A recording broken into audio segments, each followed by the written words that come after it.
Okay, I think we're here. I think we're live. I believe so. Can you guys hear me? How's the volume? Paul Cast Vi, I guess that means 6 in Roman numerals, but I could be wrong. It could be Vi. Hey folks, what's cracking?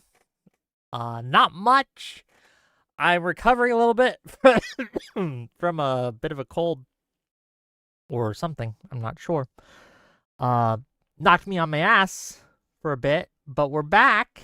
Hopefully, mostly.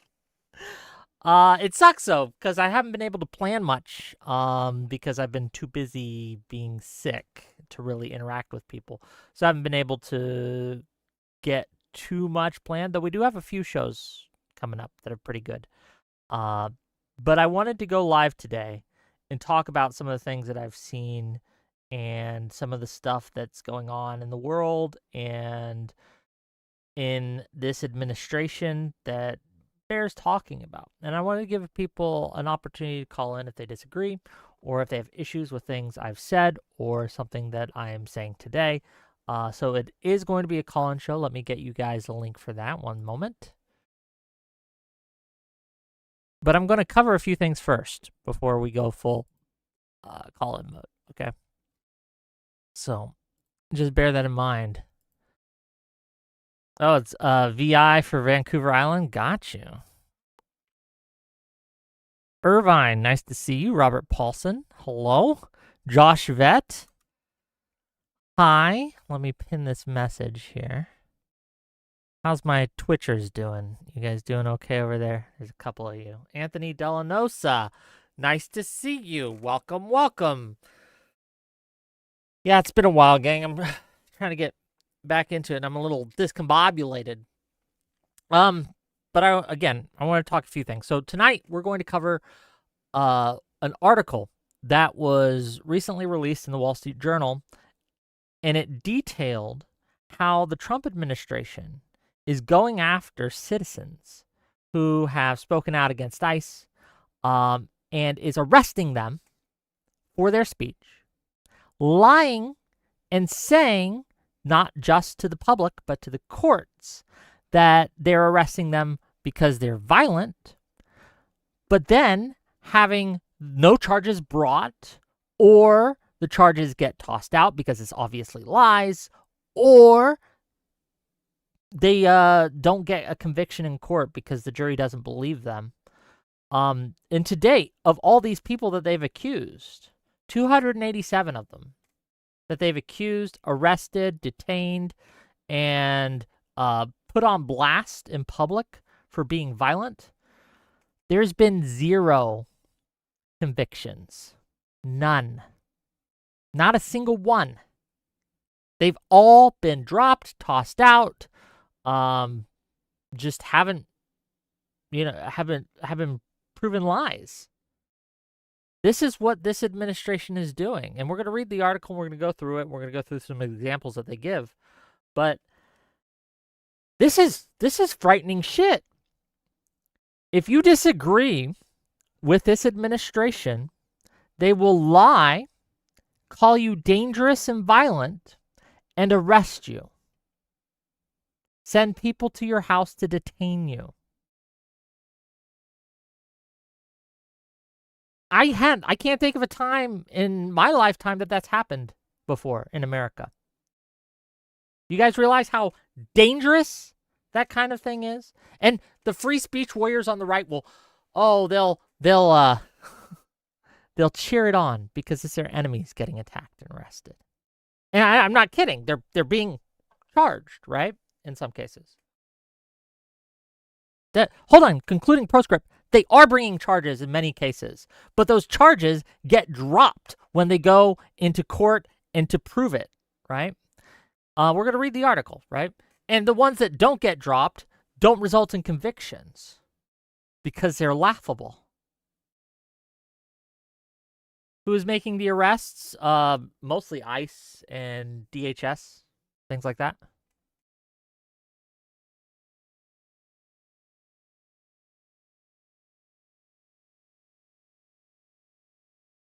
Yes, hold on. Anthony Delanosa, you know how this works, right? And we're going to go through the article and we're going to talk about it. That's not all we're going to talk about today, but it's what we're going to start with, okay?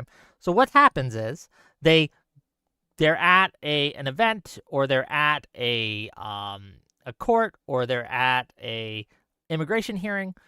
They're protesting, or they speak out about the incident, and they are against the Trump administration. And then the officers accuse them of being violent, arrest them, detain them, take them to court, and then it turns out, oh, they weren't violent at all.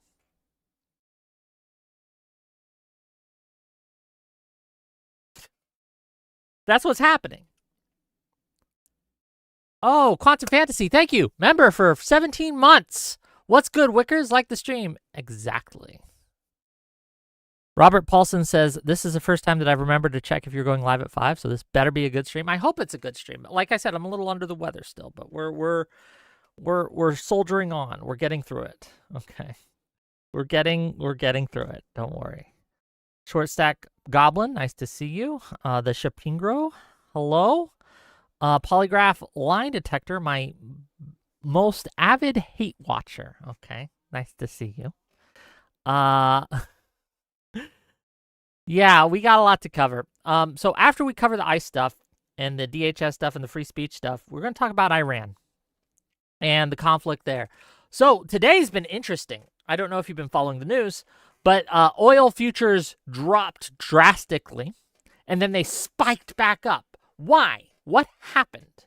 So there were reports initially of the Strait of Hormuz being free and clear. No one's blocking it.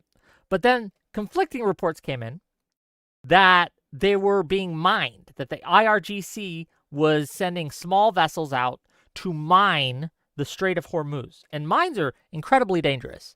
One of the, I don't know if it's one of the, or the biggest cause of damage to U.S. Navy post-World War II has been mines, right? These are incredibly dangerous. It makes the strait impassable, or very dangerous to pass. Now, so far, they haven't laid a ton of mines, but they are continuing to do so. And they have the ability, at least it's been reported, to lay thousands of these mines throughout the strait. And so with that report, oil prices shot up, right? Because it's going to be incredibly expensive. And in the midst of all this, and gas prices are up, by the way, they're up almost $1 in my area. I don't know about you guys', but I'm paying about $1 more for gas than I was a month ago. In the midst of all this, in order to ease the price shock, guess what this wonderful administration has decided to do. I'll give you a guess. Okay.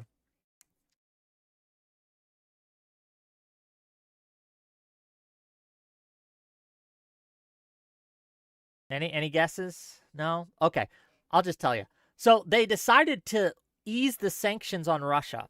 And so Russia is currently selling oil to India and to other countries, again, without the sanctions.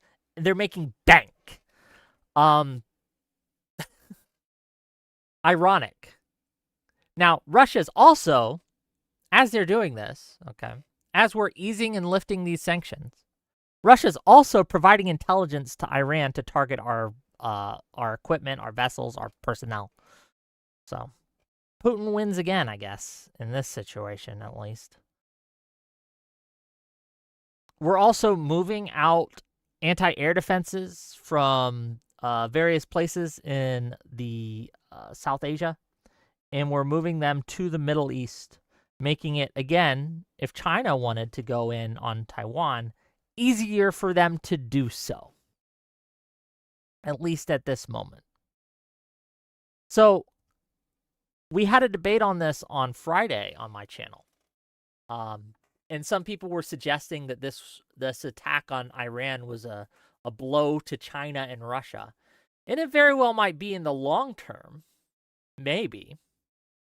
But in the short term,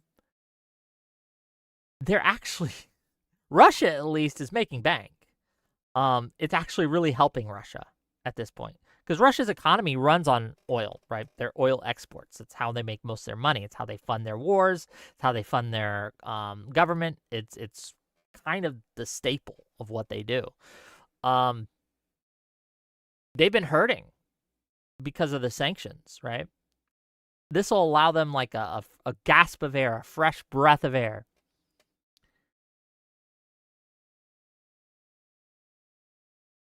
Anthony Delanusa is arguing in my Twitch chat saying, how do we know the charges are viable? Just because they are dropped doesn't mean they didn't happen. Again, there's been 0 convictions. It's not just most aren't true. It's that none have been true, or at least true enough to pass in court. Okay? But we're going to get back to that. So we have a situation, foreign policy-wise, where our actions against Iran, at least in the short term, seem to be helping Russia. Was this intended? Probably not, but it's what happened. Now, we have to balance that against the very real threat that Iran does pose as a nuclear power, or if they became a nuclear power, I should say. That is unacceptable. But we do have to kind of weigh the risks here. And I don't know if attacking Iran at this point was, 1, necessary, and 2, is it going to benefit us in the long term? I don't know if it will. I hope it will. Look, I want America to win. And militarily, it almost certainly will, right? Whatever winning looks like. If winning means we blow up a bunch of shit and kill a bunch of people, then yes. But if we're talking about geopolitical strategy and long-term success in the region, I don't know. I don't know at all. Anyway, we got a lot to cover, is what I'm saying. We got a lot to talk about. And we're going to get to it. We're going to get through it. But first,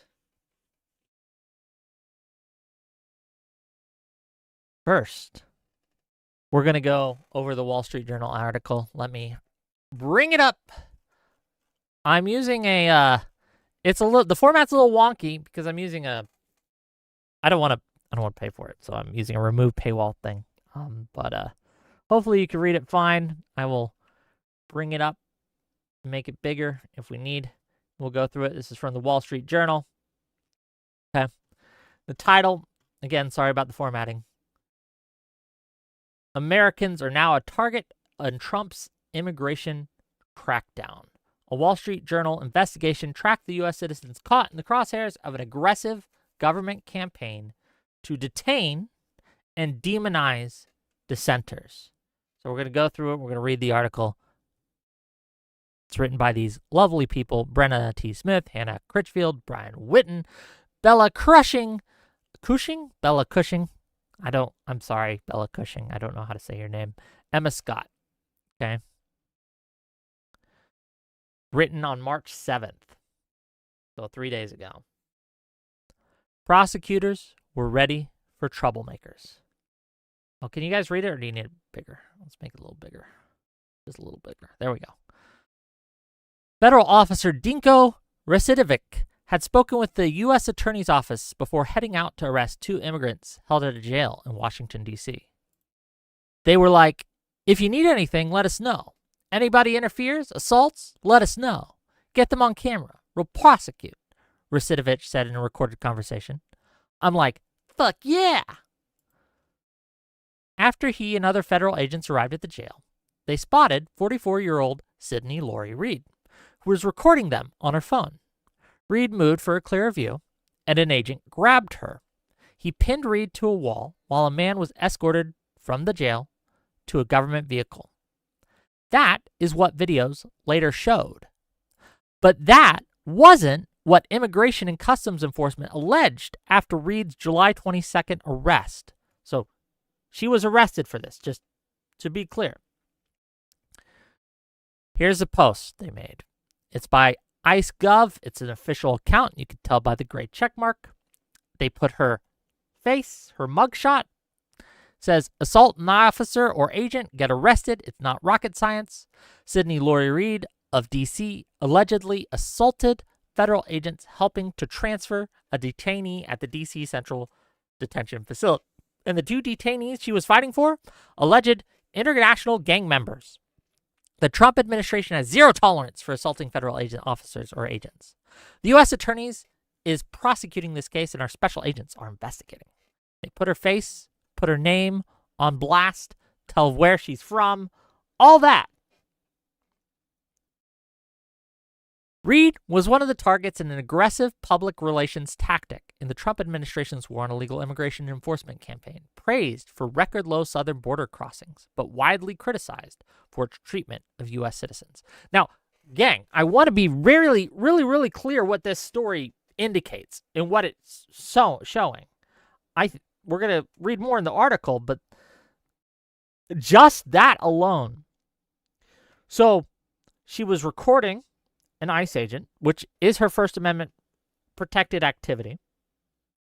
She was assaulted by the ICE officer who pinned her against the wall. They lied about what happened, said that she assaulted them. They arrested her. They put out her mugshot. They lied to the public about what she did, calling her a defender of international gang members who assaulted ICE officers. They put her full name out there, her residence, right? And it turns out when the video came of what actually happened, everything that the ICE officers claimed and the government claimed was a lie. There was no retractions. They haven't issued an apology. There have been no tweets saying, oops, we got this one wrong. Sorry, we called this person a gang defender and a cop beater, a cop assaulter, fucking, I don't know what you'd call that. Sorry, my words are wording, okay, today. They arrested her again for all this. She went to court, or at least to jail to be processed.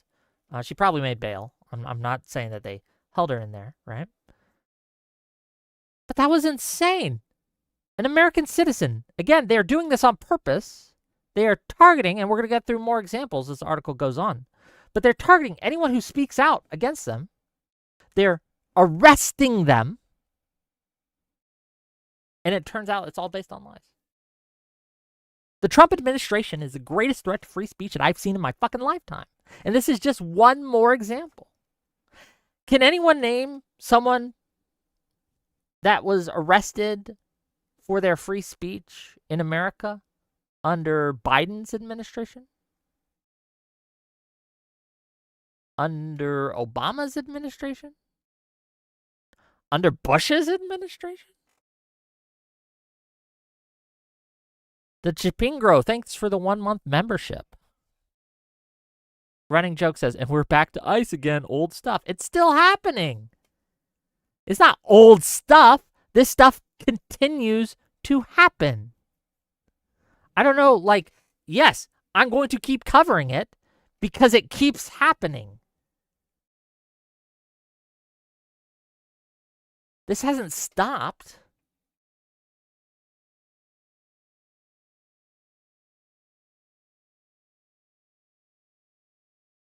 Let's keep going. Protesters, observers, and passerby taken into custody by federal agents were declared terrorists and attackers in hundreds of social media posts by U.S. officials and departments since the start of the immigration sweeps in cities. This includes Minneapolis, where 2 citizens were excoriated by officials after they were killed by federal agents in January. The Wall Street Journal found that the Department of Homeland Security, created in 2002 to protect Americans, has turned its force against citizens. Of the 279 people accused by officials on X of attacking federal officers in the past year, 181 of them were U.S. citizens, the journal found. Close to half those Americans were never charged with assault. None have been convicted at trial. Yet names, mugshots, and other identifying details posted by the government put a bullseye on them. They had to explain the accusations to family, friends, and employers. In a few cases, their home and workplace addresses were leaked online, drawing death threats. Broomba, you're saying this is old news. Like, this keeps happening, one, and they're not meddling with authorities. They're not doing anything. You understand that, right? The Trump administration is lying and saying they are, but they have received, and I want to give you this. Again, none, zero, none, not a single one, zip, nada, 0%, 0% conviction rate on this. None, not one. Does that not give you pause? Does that not make you think, maybe something's not right here? Here, let me adjust my video here so you can see my lovely face more. Does this not make you think, maybe they're full of shit? Maybe they're lying to you. And they're accusing, like, this bullshit, dumbass 70 IQ take of, don't meddle with authorities doing their duties and you won't die. Bitch, they ain't doing that. They're getting shot for not doing that. Meddling with the authorities. By meddling, you mean standing there recording them. Okay? And we're not talking about being shot in this case. In those two cases, we're not just talking about them shooting you. We're talking about them arresting you for just standing there. Not interfering. This is bullshit. It's old news. No, it's happening today. It's still happening. Nothing is being done about this. They're not stopping. This continues to go on. And if you ever complained about Biden or Obama or Clinton or Bush about their free speech, and you aren't out here full-throatedly denouncing the Trump administration, you just don't care about free speech. You're not some free speech warrior. You're just a fucking bootlicker. You're a fucking Fed cocksucker. That's what you are. And only a Fed cocksucker when it's Daddy Trump doing it. But that's what, like, if that offends you, good. You should be offended. You deserve to be offended. Frankly.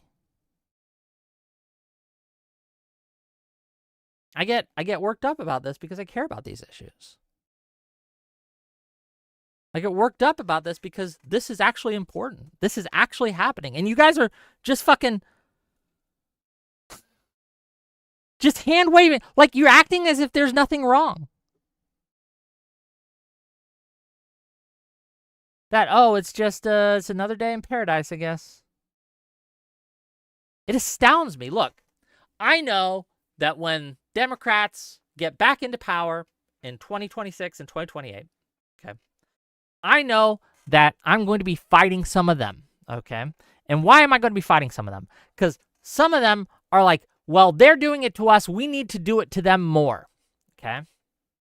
That is a rising idea within many left circles.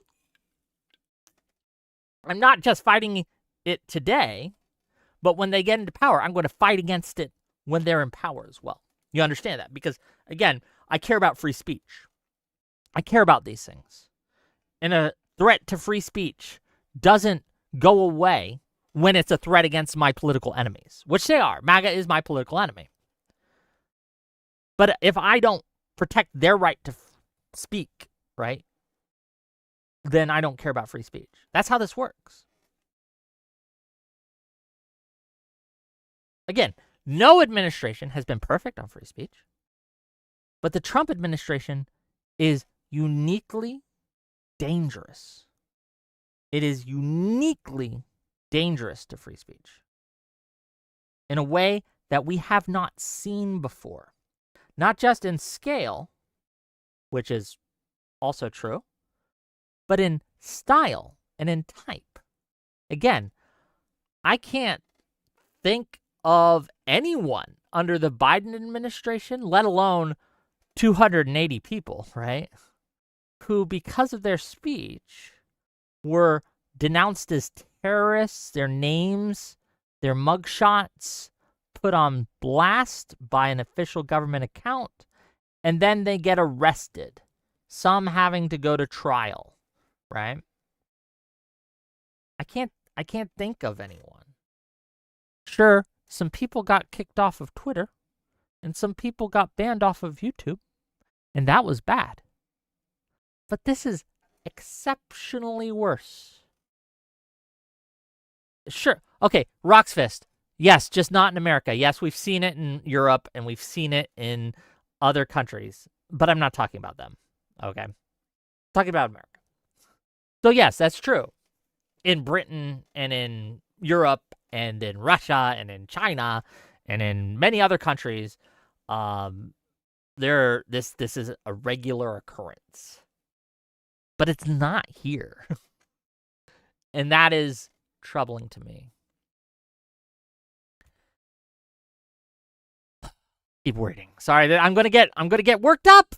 I'm just reading this. I'm getting worked up, okay? And I read this before, right? Okay. Sorry again for the chart not charting, but we're using a different copy, okay? U.S. citizens recommended for assault charges against federal officers, percentage change from a year prior. Yeah, you can't really see the chart, unfortunately. Sorry. Some shouldered the costs of posting bail, securing defense attorneys, and taking days off of work to appear in court, including cases where videos debunked the assault claims. When citizens were exonerated, government accounts fell silent about the outcome of their cases, the Journal found. Federal prosecutors in cities with high-profile immigration operations said they had been pressured by Justice Department leaders to aggressively pursue assault charges, even in cases undermined by contradictory evidence or ones that fail to appear worthy of prosecution. Some have quit in response. And if you guys remember, not just in D.C., but in Minnesota and in Chicago, several high-profile prosecutors resigned. And this is why. Because Trump administration kept pressuring them to bring charges against people who, again, undermined, even in cases undermined by contradictory evidence or ones that fail to appear worthy of prosecution, right? Where they didn't actually break any laws, or when what was claimed didn't match up with the evidence, right? And so they're resigning because of this. And again, they're giving up positions of power as a protest against the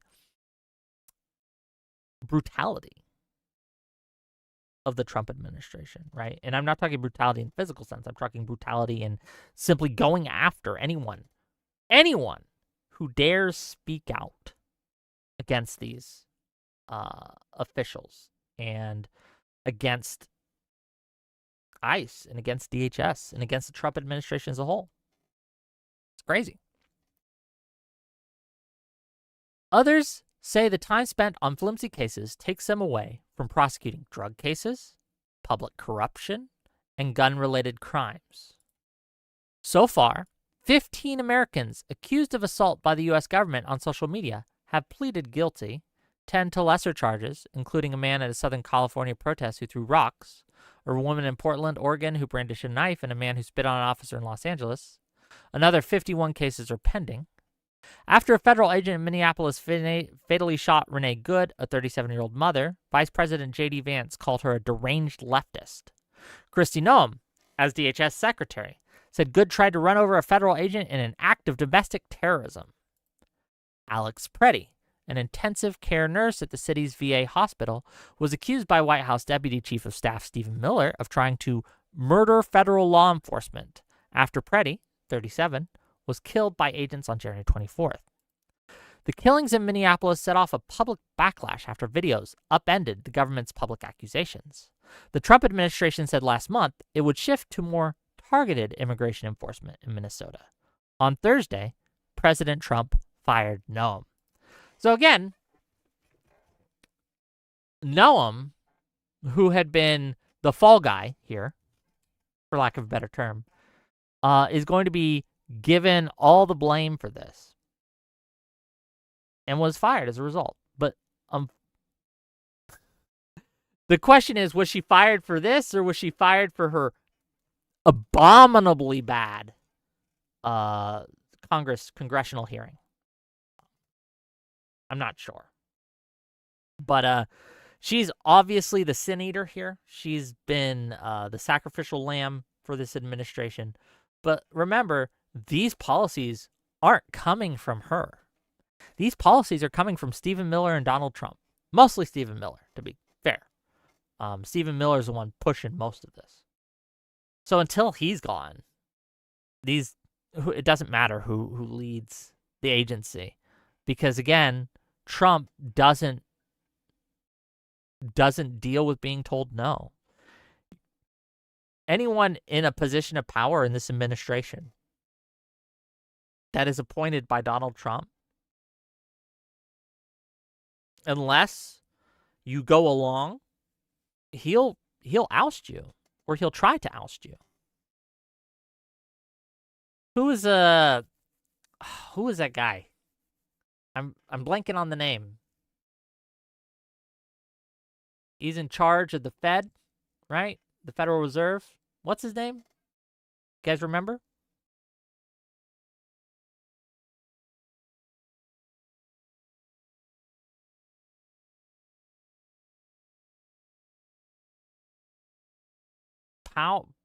Bessent? No.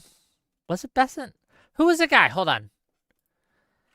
Chairman of the Federal Reserve. Powell. Jerome Powell. That's it. You guys remember him?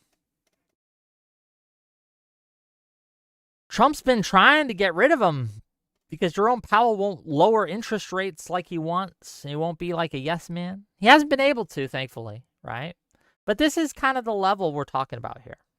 Okay. Of if you don't go along, Trump will try to oust you. Okay, Artemis Fowl for $10 says, reminder that these lawyers didn't resign in protest when the U.S. government was giving sweet deals to Epstein or his co-diddlers, but did for being forced to do their jobs prosecuting Antifa rioters. So Artemis Fowl, I don't believe any of these people were involved in the Epstein stuff. That was Florida. These prosecutors were being told by the government to go after people who hadn't broken any laws, who had been accused of the government of doing something, but when the video evidence came out, it showed that they didn't actually do it. That's why they resigned. So, should the people who were in Florida, right, have resigned when Florida governors and people were giving sweetheart deals to Epstein? Maybe. But this is not that. This is unrelated. It's like, oh, Wick, you weren't on Twitter during the Clinton years? Well, no, motherfucker, Twitter didn't exist. How could I be on Twitter? I was like 12. What do you want me to do? I was busy, okay, being scared of girls at 12.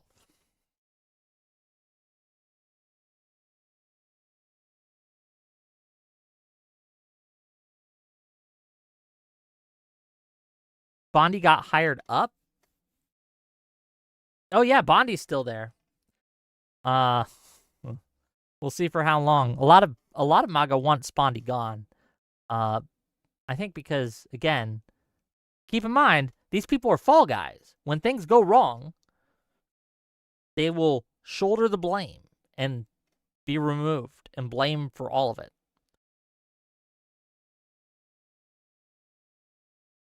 I'm still scared? What am I scared for? Oh, Wick pretending he's not scared of girls now. Look, girls are scary. Women are powerful, and they make me scared, and they make me feel funny. Okay, funny things. No, women are great. Well, some women are great. Some women are awful. It depends. They're people, just like everyone else. Let's keep reading. I'm highlighting it, by the way, for your benefit, not mine. It's to let you, dear viewer, know where I'm at. Okay. A DHS spokesperson said the agency is taking appropriate and constitutional measures to uphold the rule of law and protect its officers from dangerous rioters. The First Amendment protects speech and peaceful assembly, not rioting, the spokesperson said. Federal officers face daily threats, many perpetrated by violent left-wing rioters, said White House spokesman Abigail Jackson. The Trump administration will never hesitate to defend heroic law enforcement officers who put their lives on the line to keep America communities safe. You should have stayed home. On Pam Bondi's first day as Attorney General, she directed U.S. attorneys in a memo to aggressively investigate those who obstruct or attack law enforcement officers. Last March, the U.S. government tweeted among the first of about 1,000 warnings. And here it is. U.S. Immigration and Customs Enforcement. Warning, assaulting an ICE officer is a serious federal crime. Anyone, regardless of immigration status, who assaults an ICE officer will face federal felony charges, assault charges, and prosecution to the fullest extent of the law. And they have a little graphic here. Think before you resist. Assaulting a federal officer may cost you your freedom. Posted on March 19th of 2025. Yeah, as long as they weren't January 6 officers.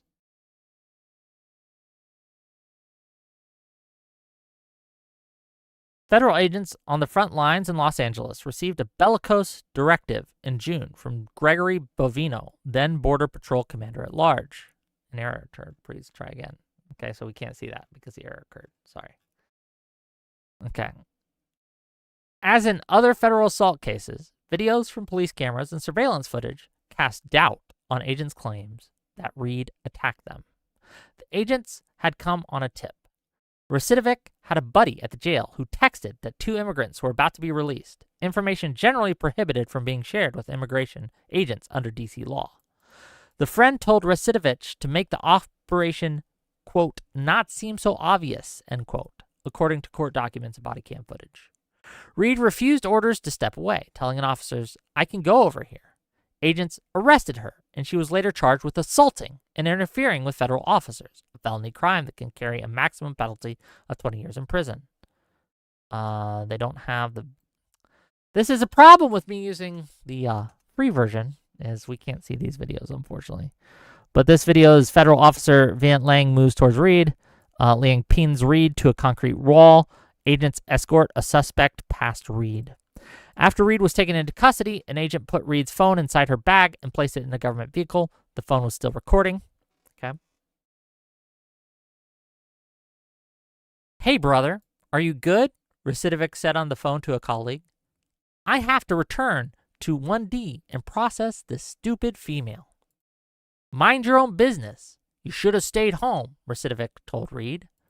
In another part of the recording, agents went back and forth about exactly how Reed, a veterinary assistant at an animal hospital, had assaulted them. First, it was a raised knee, then an elbow. The next day, Reed was accused in a criminal complaint of forcefully pushing an agent's hand against the cement wall. Okay, this part's important, gang. They didn't know it was recording still.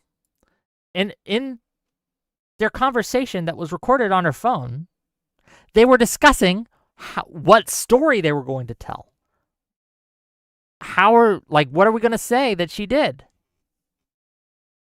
That's chilling shit. They were discussing how they were going to lie about her assaulting them. Was it going to be a raised knee? Was it going to be an elbow? What they're going to believe? How we're going to frame this? Okay. What are we going to say? That's insane. I'm curious, and I'm not sure. Are these officers still employed? Are they still doing work with the federal government after this? I would hope not.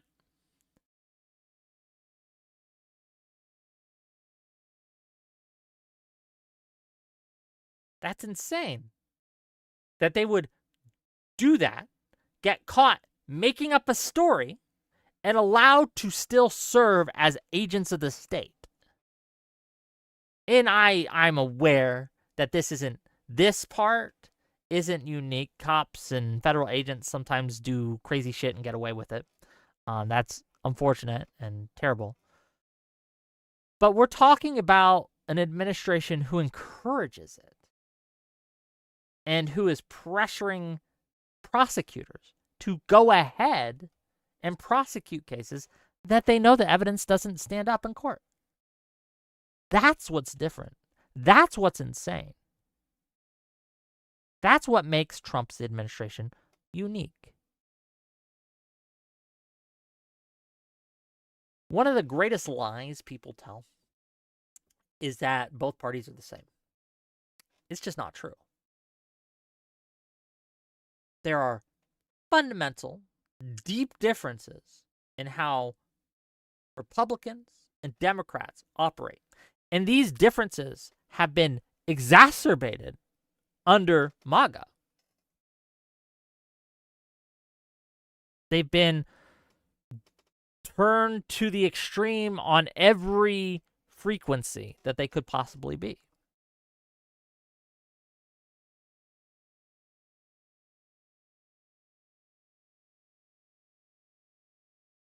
Keep reading. Getting angry. More angry, I should say. 3 grand juries declined to indict Reade for a felony assault. Prosecutors reduced the charge to a misdemeanor, which doesn't require a grand jury. Reade, whose recordings were submitted to the court, was acquitted of the misdemeanor charge at trial.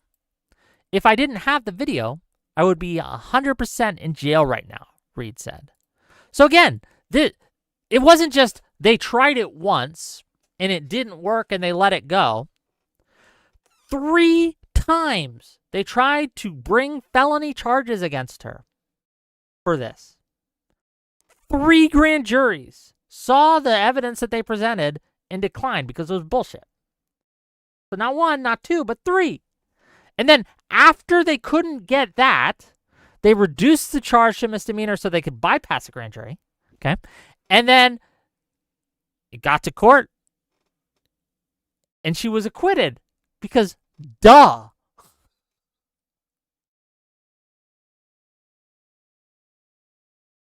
The amount of time, energy, and money that they wasted going after this person because she happened to be trying to record what they were doing, right? First Amendment protected activity. That she was critical of the Trump administration. They spend so much treasure, right, going after her. They spent so much energy and time going after her. I wonder how many court cases had to get pushed back. How many cases got delayed because they kept wasting the court's time with this. Okay, and this is just one incident. There's dozens of these, hundreds. Federal agents have acted as if civilians have no right to observe or record them, said David Beer of the Cato Institute, a libertarian think tank in Washington. Once you adopt these positions, then everyone's a viable target, he said. The consequences, physical intimidation, tackling, arrests, and hours in custody without access to a lawyer, amounts to going after the political opposition, Beyer said. And Beyer's completely correct here. This is all done to punish dissent, to punish any who would speak out, any who would record them of their crimes, anyone who would say nay to President Trump, okay, or his administration or his lackeys. And again, thank goodness people are recording these incidents. In Reade's case, if she hadn't recorded it or it hadn't been recorded by others, she would be in jail. Their lies would have gone through. She would have been convicted and charged and faced prison time, most likely. In the case of Alex Peretti, they lied about him wanting to massacre cops and shit. and brandishing a weapon, if we didn't have the video, if people hadn't been recording that, their lies would have been just parroted. Now, keep in mind, there are some Trump dick suckers who parrot the lies anyway. And it doesn't matter the amount of video evidence out there. It doesn't matter the amount of contradictory testimony. None of it matters. They'll just believe anything that the government feeds them, right? As long as it's Trump. They'll just parrot it uncritically. Now, that's not all of them. And again, most of the public is turning away from MAGA. And we see this in special election after special election, in poll after poll. But there is this core group who it doesn't matter. As long as Trump says it, it must be true. And don't believe your lying eyes, right? And even if you do believe your lying eyes, they'll post hoc rationalize it, say, oh, well, it's because of this or because of that. And this is why they had to kill that guy and all this bullshit. But again, thank goodness people are recording this stuff. If you guys also remember, back on it was either the same day or the same week, at least, that Good got shot, there was another shooting that wasn't recorded. At least not at first, but recording came out later. And it turned out it was a guy who, it was an ICE agent who shot a guy in the leg because he claimed that him and his buddies were beating him with shovels. But then when the recording came out later on, no, they chased him to his apartment. He ran inside and they shot through a door and they hit him in the leg. No shovels were involved. But they put that on blast, right? The reports all came out like, oh, angelic ICE agent assaulted by evil immigrants with shovels. He had to shoot to save his life from being beaten by shovels. It was all bullshit. It was all lies. And they keep doing this. It keeps happening.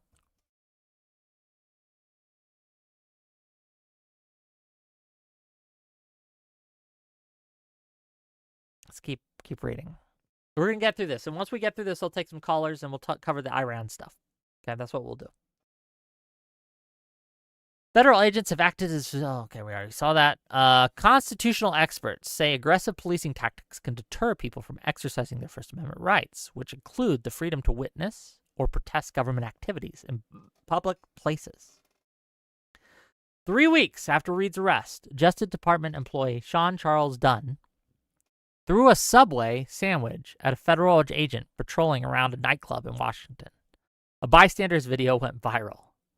The White House posted its own video days later, showing 20 federal agents descending on Dunn's home. Dunn's federal assault case was one of the few that went to trial. Both sides in court played the same video of him throwing the sandwich. Jurors had a good laugh, Dunn recalled, and acquitted him. But the case was costly.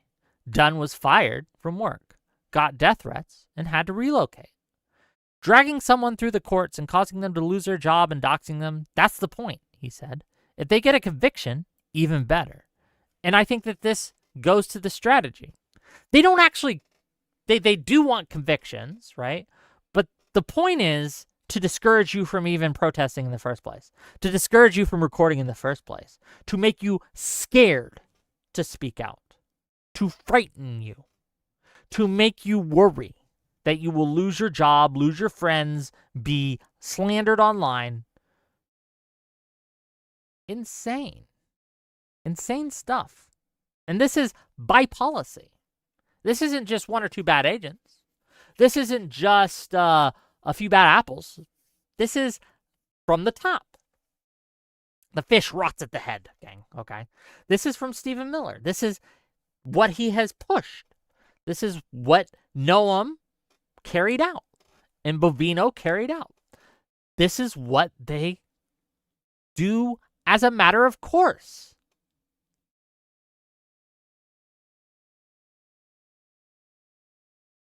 They want to make you afraid.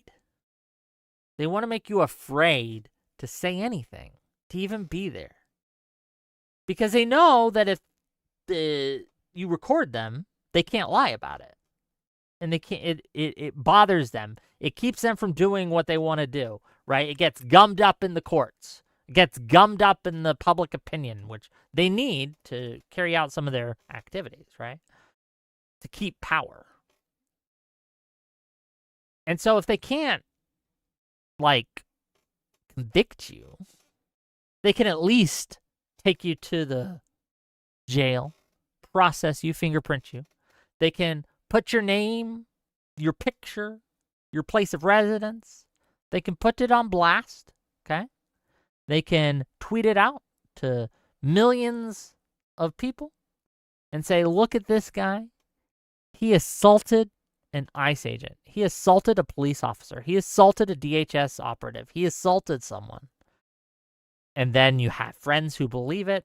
You have employers who fire you. You lose a lot. You have to move, at least in this case. So it's not just being convicted that you have to worry about, right? It's being just put on blast like this. It's being lied about. It's being slandered by your government. It's having the government call you a domestic terrorist. Now, this guy probably shouldn't have thrown the Subway sandwich, but it was pretty funny. But it didn't hurt anyone. No one got injured. There was no chance of that. He just tossed it. He didn't, like, slam it or anything. And the guy was wearing, like, full riot gear, too. So, I mean. Witness by choice or chance. Over the past year, arrests of Americans on suspicion of assaulting federal officers have been tied largely to 3 types of encounters, according to a journal review of more than 200 videos. 1, during demonstrations. 2, while recording officers and driving. And 3, when driving. Okay. U.S. Air Force veteran Dana Briggs, 71, joined protesters in September outside an ICE facility in Broadview, Illinois. A confrontation with agents ended with the arrest of Briggs and 11 others for assault. DHS called them violent rioters in a tweet. Briggs was charged with assaulting a federal officer by allegedly making physical contact with an arm. 4 other protesters were charged for shoving, pulling, and resisting officers. A federal agent swore in a court filing that video footage corroborated his account of assault. Police body camera footage and bystander videos show what happened. And unfortunately, we can't watch them. Oh, damn.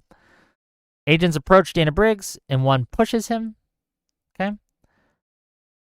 A man helps Briggs sit up. Agents surround them. Briggs swats the arm of an agent trying to take his phone. Prosecutors dropped Briggs' felony charge to a misdemeanor. Then they gave up.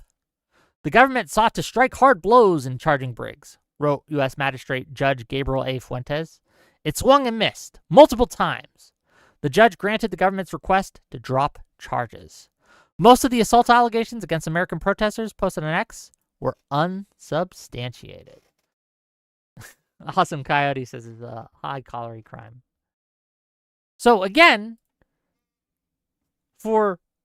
they tried to convict this 71-year-old when they tried to snatch her phone for just batting his arm away. Okay? Lightly touching. They couldn't get a conviction because that's not assault. That's not what people view as assault. That's not what anyone understands as assault. That's not what assault is. The federal officer's trying to steal your phone, and he pushed his arm away. That's all.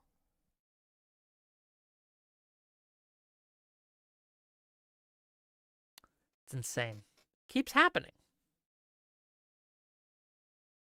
They keep trying to do this because they want to make you scared. Again, they called him and the 11 buddies or the people around him, I guess, domestic terrorists, Antifa rioters, shit like that. Put their names on blast, put their likenesses on blast.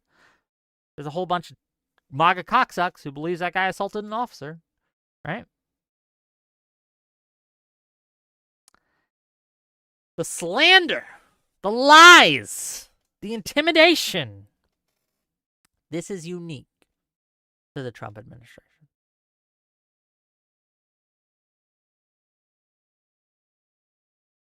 Fast Johnny Nodcard said, if that cop weren't wearing his dinner plate carrier, that armor-piercing sandwich could have taken his life. Karen D. Hippie says, are these the same people upset about the definition of sexual assault? Pick a lane. Josh Vett says, that was a rapid-fire M200 assault camera. Do you guys remember? This isn't in the article, but do you guys remember the assault whistle, right? Stuff that people were claiming. The whistles were weapons of war used by rioters to distract and destroy the cops' eardrums. Vicious assault whistles, high capacity magazine assault whistle clips, all that shit. The insanity of it, man. Just the willingness to just lie about reality, even when that reality is on camera. The willingness to just redefine terms, just willy-nilly. It's insane. Thankfully, the courts are largely holding strong here. Okay. But Trump's trying to change that. Again, he's trying to put people in positions of prosecutorial authority that will take these cases to court anyway. He's trying to, again, flood the zone with judges who will uphold his will and not the will of the law. Now, a lot of these judges are Trump appointees. Thankfully, the judges, in most cases, I would say, do actually follow the law and not Trump, even though they were appointed by Trump. So that's good. It's not every case, but it's the majority of them. And we like that. Let's keep reading the article. Hold on. Polygraph lie detector. Are you mad because I'm Polygraph lie detector says this.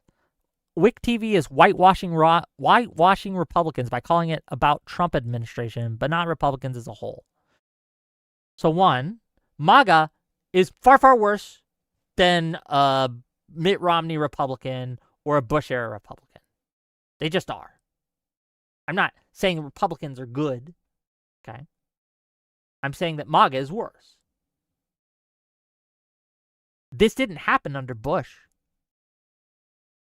This didn't happen under Reagan. It is happening under Trump. I'm not going to blame Bush for the actions of Trump. Why would I? They had different policies.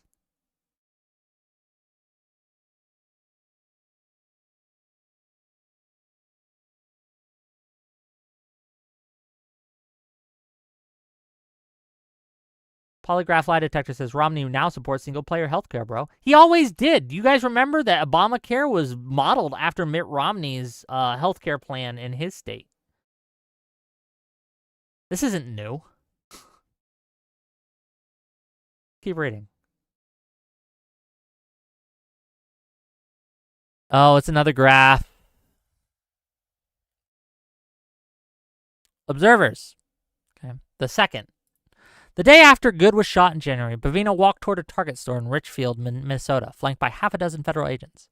Target employee Jonathan Aguilar Garcia raised his phone and started recording. You guys remember these videos. We don't have it, but an agent and Garcia were engaged in a shouting match. Agent takes him to the ground. Officers pile on Garcia and another Target employee. The videos went viral. Days later, DHS posted a video saying this individual was arrested for assaulting federal law enforcement officers under 18 USC 111. No charges have been filed against Garcia.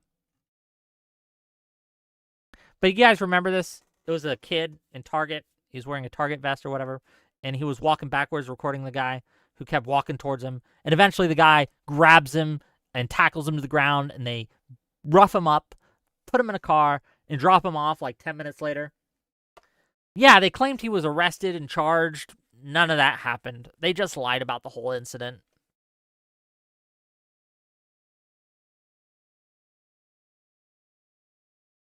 Drivers, the third category. Federal government officials have accused 32 U.S. citizens in posts on X of intentionally using their vehicles as weapons. 1 pleaded guilty to an assault charge. 3 had their cases dismissed.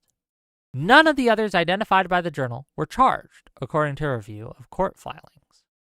In November, a video of Border Patrol agents dragging a woman out of her car in Chicago flooded social media. Tricia McLaughlin of DHS tweeted that the woman in the video, Diana Figueroa, blocked agents in a government vehicle with her Mercedes-Benz and then intentionally rammed it. The tweet alleged that Figueroa kicked and injured 2 federal agents trying to subdue her. All of our statements go through a thorough review and legal process based on the facts we are given from officers and supervisors' reports on the ground, said McLaughlin, who helped direct social media strategy at DHS until she left her post last month as a spokeswoman for Noam. Videos showed instead that the government vehicle sideswiped Figueroa, a U.S. citizen who was driving to work. A government vehicle sideswipes Figueroa's car and pulls ahead of her. Agents emerge from their vehicle and head towards Figueroa. Agents wrestle Figueroa from her car. After the collision, masked agents with weapons drawn seized Figueroa. Witnesses yelled at the agents, "You hit her!" Figueroa was released hours later and never charged. She testified at a DC-9 congressional hearing that the agents neither identified themselves nor said why she was being detained. After an ICE agent fatally shot Good on January 7th in Minneapolis, government officials alleged that Good, who was survived by a wife and 3 children, was trying to ram the agent with her SUV. A journal visual investigation found Good had turned her wheels away from the agent, who appeared to be out of harm's way when he shot her 3 times. Okay. This is just another example. Remember the tweet. This is the tweet that they put out. That Diane Figueroa blocked agents in a government vehicle with her Mercedes-Benz and then intentionally rammed that government vehicle. The tweet alleged that Figueroa kicked and injured 2 federal agents trying to subdue her. This is what they said happened. What actually happened is the federal agents sideswiped her, hit her, came out, didn't identify themselves, pulled guns, grabbed her, tackled her to the ground, and detained her, right? She was never charged. She was released a few hours later. But they keep lying about these things. They keep lying about what's happening. They keep slandering these citizens, right? Slandering these people, saying that they're attacking ICE officers when they are not.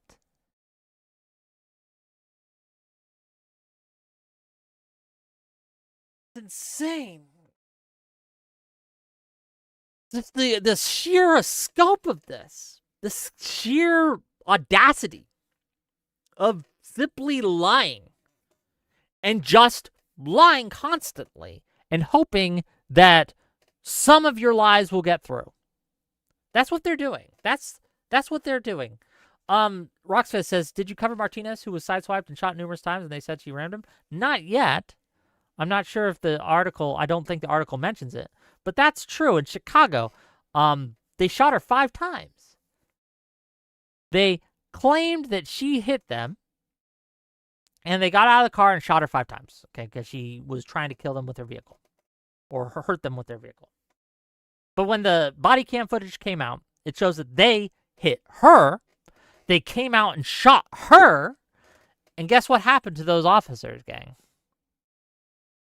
They were fired. No, of course they weren't fired. They're still on the beat. They got praise from Bovino, okay? They charged Martinez. They brought it to court, saying that she tried to kill them. Turns out, they tried to kill her. And I'm laughing, not because it's funny, though it is, sort of, in a very sick and twisted way. I'm laughing because it's so ridiculous. It's something that, under any other circumstance, no one would accept this behavior. Everyone would be calling out against it.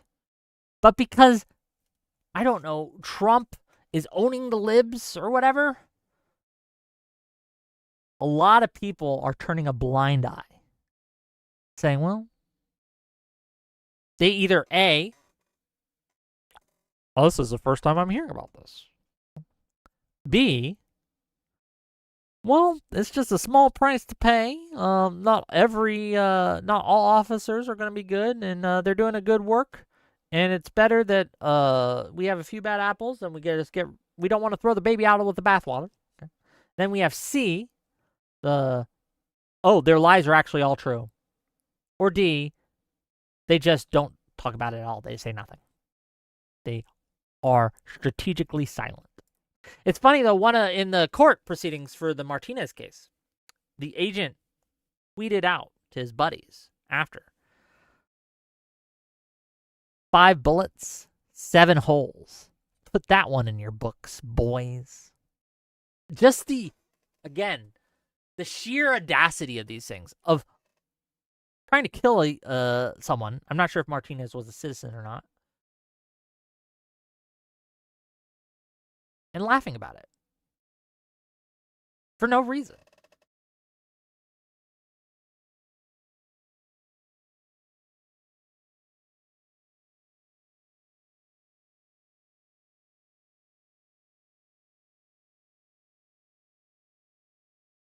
Shortsack Goblin is correcting my pronunciation, which is wise to do and smart. I am a terrible pronunciator.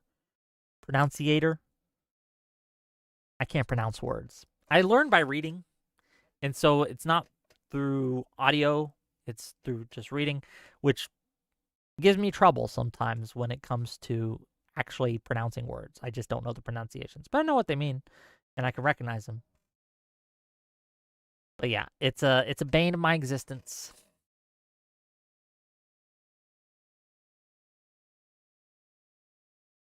Let's keep reading. We'll get through it. I know I'm going slow, but it's important. Scare tactic. Reed was held by federal authorities for roughly 2 days. During that time, she wasn't allowed to make a phone call, she said, not to worried friends or her employer who wanted to know why she had missed a shift. Before her arrest, Reed had hoped to fly to Alaska to be a dog handler in this month's Iditarod. Goddamn, I just said I don't even know what that word means. Iditarod is a proper noun, I'm sorry. Race. But she said, am I really going to spend $1,000 on a plane ticket, only get to the airport and find out my name has been flagged or something?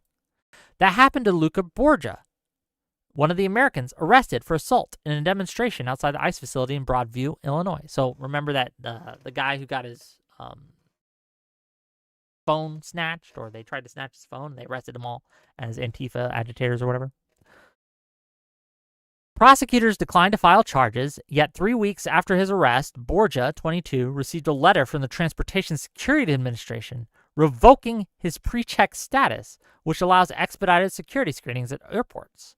The letter cited his conduct involving an assault on a federal officer. Again, he wasn't charged for this. The video shows it didn't happen, and yet he lost this privilege based on a lie.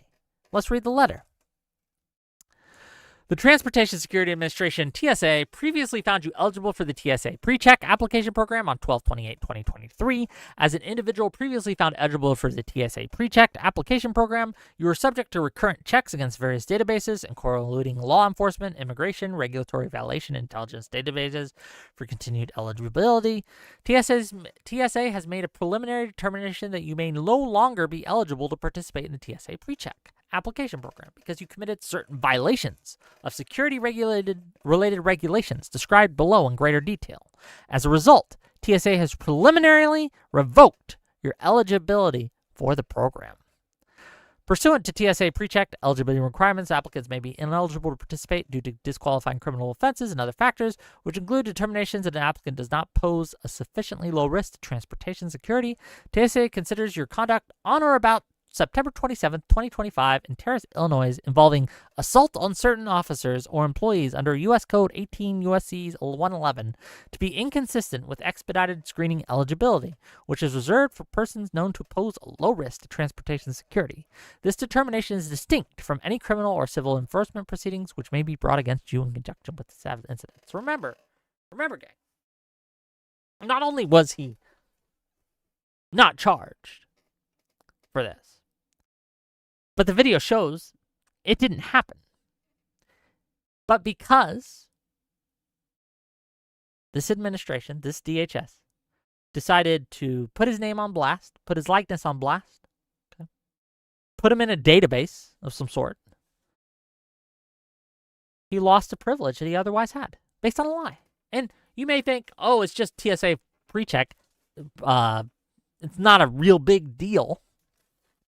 The fact that you're losing any privileges based on lies is insane. It's not something to be tolerated in a free country. If we want to be a free country where we can stand up against our government officials and say, we don't like what you're doing, we're going to put you on blast if we think what you're doing is wrong, and the citizenry should not have their privileges taken away for doing that. Not in a free country. Not in America. This is America. We got freedom of speech here. We can record the government. That's allowed. You were allowed. In fact, you were encouraged to do that. Transparency, gang. We want transparency. We want these things to be shown. Transparency is good, not just for us, the public, but for the government as well.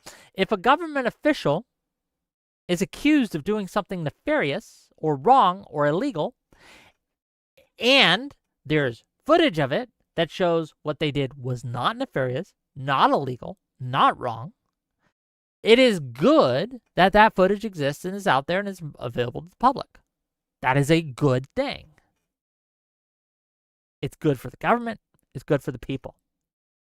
What's bad for the government and bad for the people, especially the people, is when government officials, because you speak out, start to engage in a campaign of terror against you and those like you by arresting you, keeping you in a cell for 2 days without access to a lawyer and access to a phone call, right? Even if they declined to press charges, which in Reed's case they didn't. They actually did try to press charges a few times, okay? Put you through all that Byzantine paperwork, the whole process, which is annoying as someone who has been to juvenile before. Okay, it's not small amounts of time that they take from you, okay? Even in the processing phases. It takes a while. And bail costs money that a lot of people don't have in Trump's economy.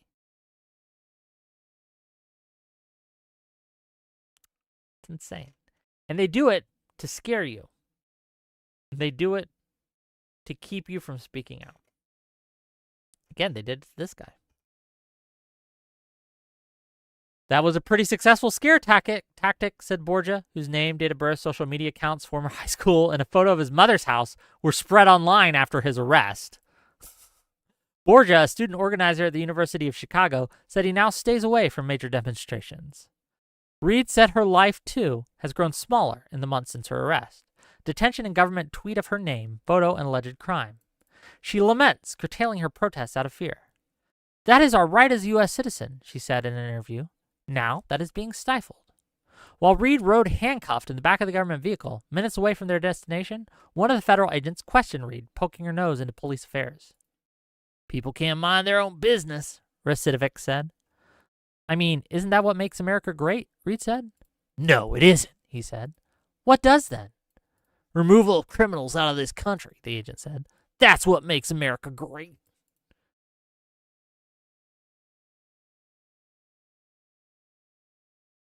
And then that's the article, gang. What do you guys think? Was it full of it? Was it too much?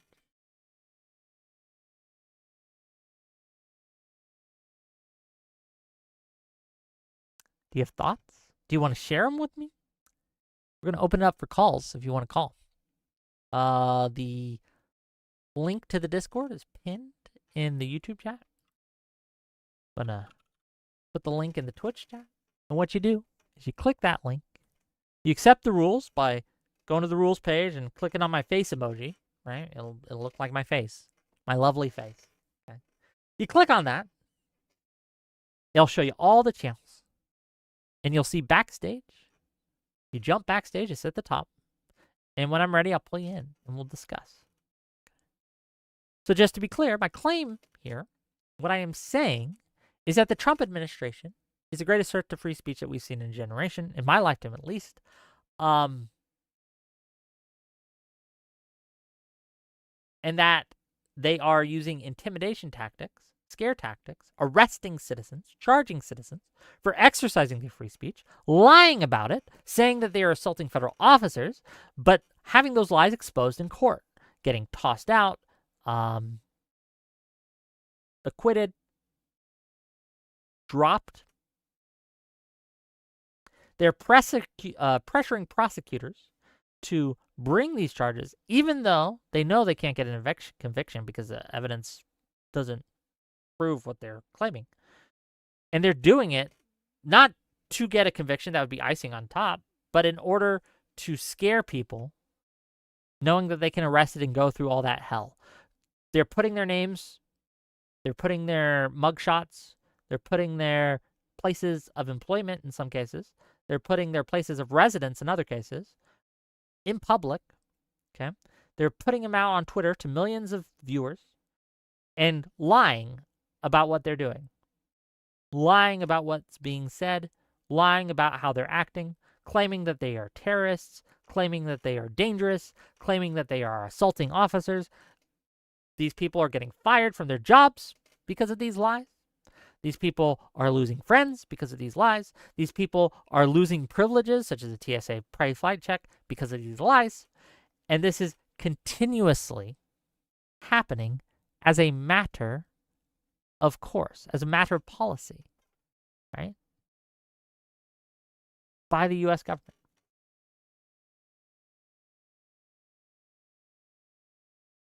If you disagree with any of those statements, jump backstage. I want to talk to you. But you realize, gang, why so few people, and I don't know if anyone is going to call in about this one, gang. But it's so hard to get people in to actually defend these things, because even the most kind of bought in Republican Trump voter knows these things you can't really defend. Okay?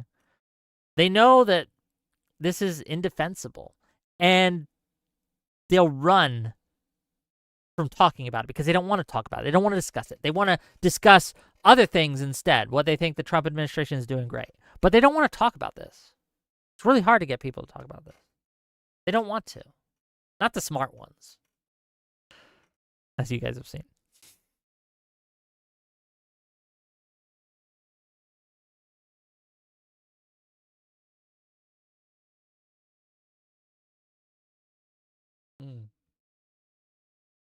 But in the meantime, while we wait, we do have another topic to cover.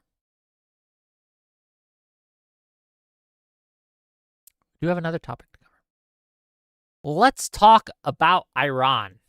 Iran. Look, I'm never sure.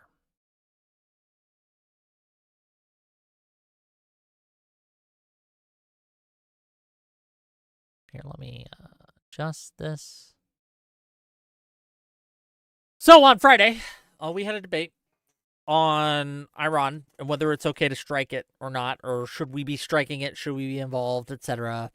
What are some of the risks? It was a good discussion, I felt. It's one of those. Look, I'll just be straight with you guys. I'm not entirely against military action against Iran, right? I do think that they pose a threat to the U.S. I do think that they pose a threat to the region. I do think that they're bad actors. They're sponsors of global terror, sponsors of regional terror, most definitely, right? They are an issue, and they do target and try to kill American servicemen and women, and have paid for assassins against government officials, U.S. government officials. They're bad dudes, and they are our enemies. They are not just rivals, but our enemies. And they claim that they're our enemies, right? They don't make a secret about that. So again, I'm not entirely against military strikes. My issue is how we are conducting it, whether or not we have a plan about, okay, how do we keep this from spiraling out of control, becoming a wider regional conflict, affecting most of our regional allies, and affecting our people and citizenry at home. 3, how do we keep it from actually benefiting Iran and China? Or not Iran, Russia and China, who are Iran's allies, friends,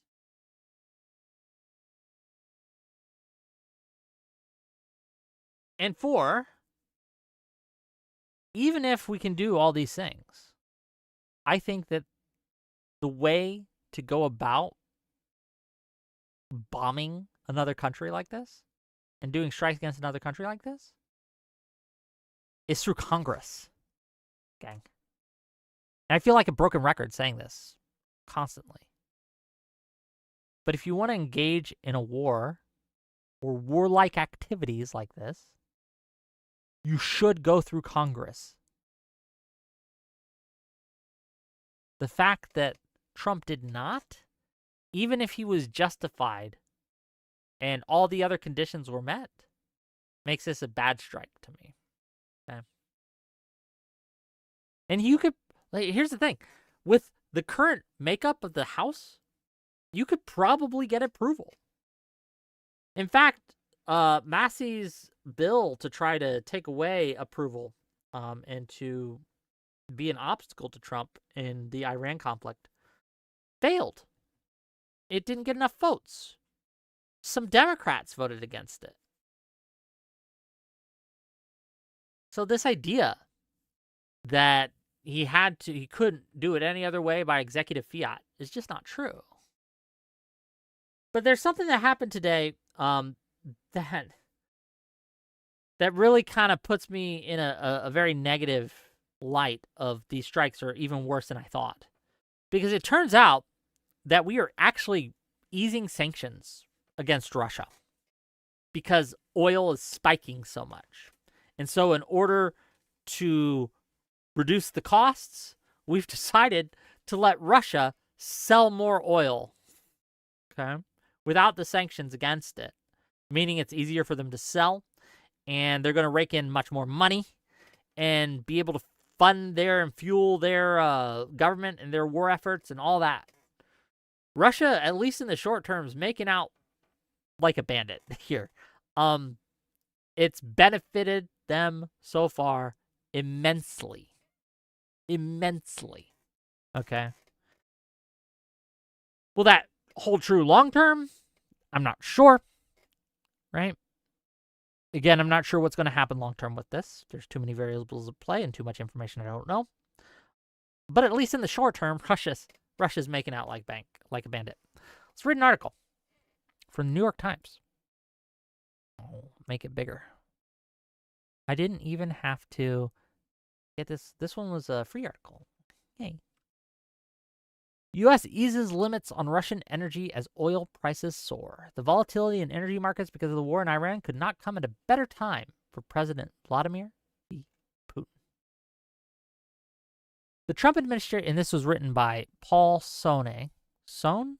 I don't know. He's reporting from Berlin. The Trump administration has started to loosen some restrictions on Russian oil exports that were designed to pressure the Kremlin over the war in Ukraine, as Washington seeks to ease the shock in energy markets for the U.S.-Israeli attacks on Iran. Treasury Secretary Scott Bessent on Friday issued a 30-day waiver from India to buy Russia oil already at sea without retaliation from Washington, which he said would only have a modest impact on Russia's revenues. The question is whether the United States will go farther. Mr. Bessent later said that the United States was considering lifting more sanctions on Russian oil, and President Trump on Monday said in a news conference that his administration was waiving certain oil-related sanctions to reduce prices. And again, Bessent saying they claim this will only have a modest impact on Russia's revenues. That's the claim. But do you guys remember the whole conversation we just had? Where time after time after time, the government lied about these protesters and these individuals who they claimed were assaulting them. Just constantly lied as a matter of policy. So when Bessent says that this will only have a modest impact on Russia's revenues, the question you have to ask yourself is, do you believe them? I'm not privy to the economic information I would need to be in order to say whether this is true or not. But what I am saying is that this government, this administration, has an exceptionally poor record of being honest. And not just about protesters and stuff. Do you guys remember back in June, July of last year, where we struck at Iran's nuclear facilities in the 12-day war? And we claimed that we got it all, that we destroyed, utterly obliterated their nuclear processing plants, right? Their processing enrichment facilities and all that. That we destroyed it like no one's ever destroyed it before, that we got it all. It was all done and dusted, okay? And anyone saying otherwise was lying and spreading false news. That was the claim by the White House, okay? That's what they said. That was their official position. 8 months later, here we are. Oh, it turns out they missed one. They missed a whole ass facility, okay? One they didn't even know about, I guess, under the Pickaxe Mountains. They also didn't destroy their nuclear facilities entirely. They were still able to ratchet it up and get it out swinging again. It didn't do as much damage as they claimed.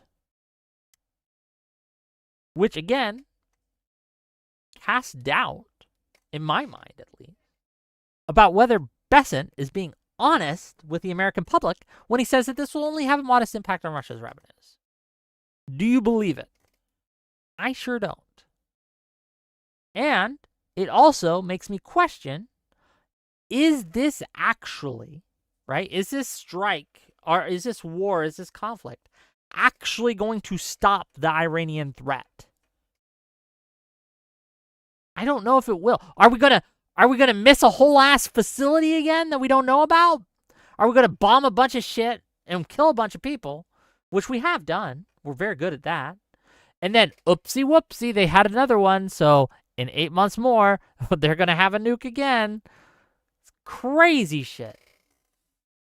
Oh yeah, and we accidentally hit a school full of children and killed like 160 people, civilians to be clear. Which, look, it happens. It's not good that it happens.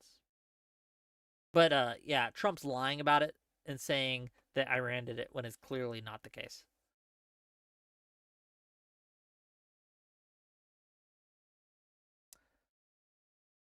Let's keep reading. Mr. Trump did not say whether he was talking about the waiver for India or something else. He also stopped short of naming Russia, but implied that Moscow, which has been holding peace negotiations with Ukraine mediated by Washington, would be a beneficiary. We have sanctions in some countries. We are going to take those sanctions off until this straightens out, Mr. Trump said. And then who knows? Maybe we won't have to put them on because there will be so much peace. Top Senate Democrats have criticized the Trump administration for loosening restrictions on Russia, accusing Mr. Trump of giving Mr. Putin a huge financial boost. Now is not the time to clear the way for sales for Russian oil majors and Russian-owned and shadow fleet vessels, they said on a statement on Friday. The dramatic change in energy markets could not have come at a better time for President Vladimir V. Putin of Russia. The country's energy revenues had been plummeting, with oil and gas companies contributing 44% less to Russia's budget in February than in the same month a year earlier. This has forced Russia to draw on the dwindling liquid assets left in its national wealth fund. It's important for Russian energy companies to take advantage of the current situation, Mr. Putin said during a meeting with Russian officials on Monday about the oil and gas market, noting that the high prices were likely to be temporary. So again, Putin is saying, hey, we got to take advantage of this. It's not going to last too long. We got to get it done now because we got to make our money, because there's been a severe, again, Russia fuels its war with Ukraine and its operations in general through their oil money, through their energy exports. Okay? That's how they get their money. Okay? To do all this bullshit, because they're a large massive energy exporter. Not just to Europe, but to many, China, India, etc. We put sanctions on them to hurt them, and it's been working. As you saw in the article, they've been a 44% drop in revenue from year to year. And they're having to draw on their liquid assets in order to keep prosecuting this war.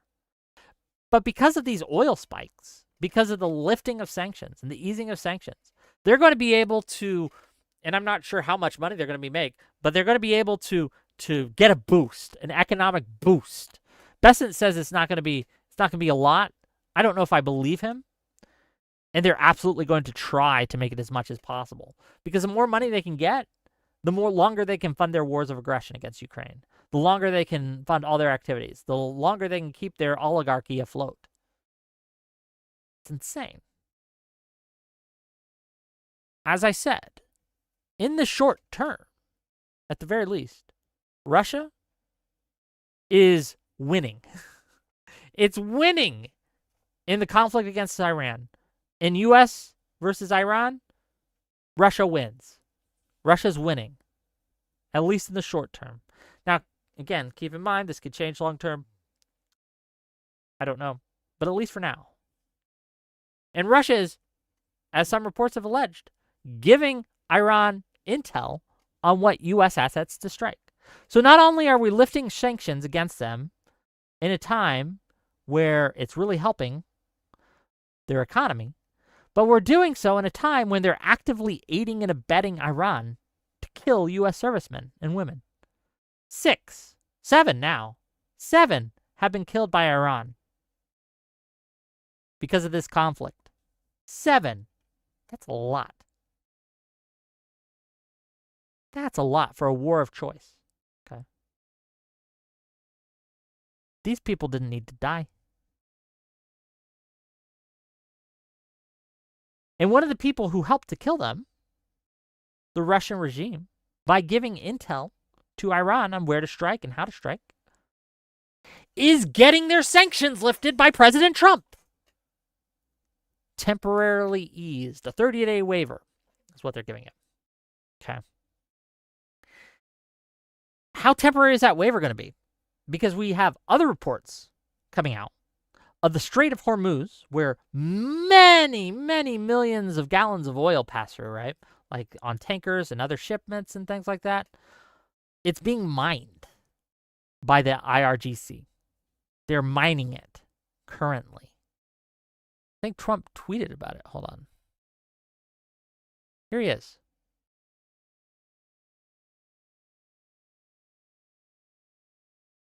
If Iran has put out any mines in the Hormuz Strait, and we have no reports of them doing so, that's a lie, there's reports of them doing so, we want them removed immediately. If for any reason mines were placed, and they are not removed forthwith, the military consequences of Iran will be at a level never seen before. Oh, are we going to bomb them? What are we going to do? Bomb them? Okay. Kill all their leaders? Okay. If, on the other hand, they remove what may have been placed, it will be a giant step in the right direction. President Donald J. Trump. You know he's mad because he doesn't say, thank you for attention to this matter. Okay.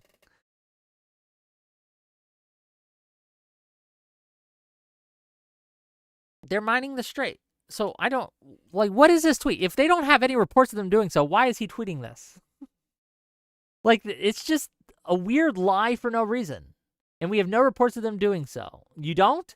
Then why are you talking about it? And why are you telling them to remove these mines that definitely were not placed? Okay, gang. There's been no instances of mine placement in this strait. None. None whatsoever. No reports. But I want you to remove all these mines from this strait. That definitely didn't happen because we didn't get reported on them. They're there. We need you to remove them. What is this? What is this lie that they're just putting out there? It's insane.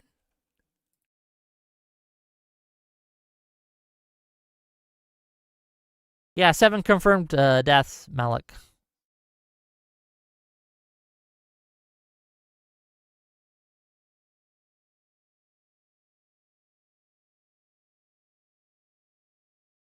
Seven unnecessary deaths. 7 deaths to a war of choice. Any callers yet? No callers still. Do you guys not want to talk to me anymore?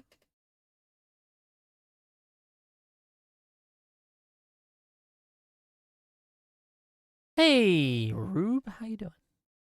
We're talking about Iran. We were talking about ICE earlier. We're talking about Iran.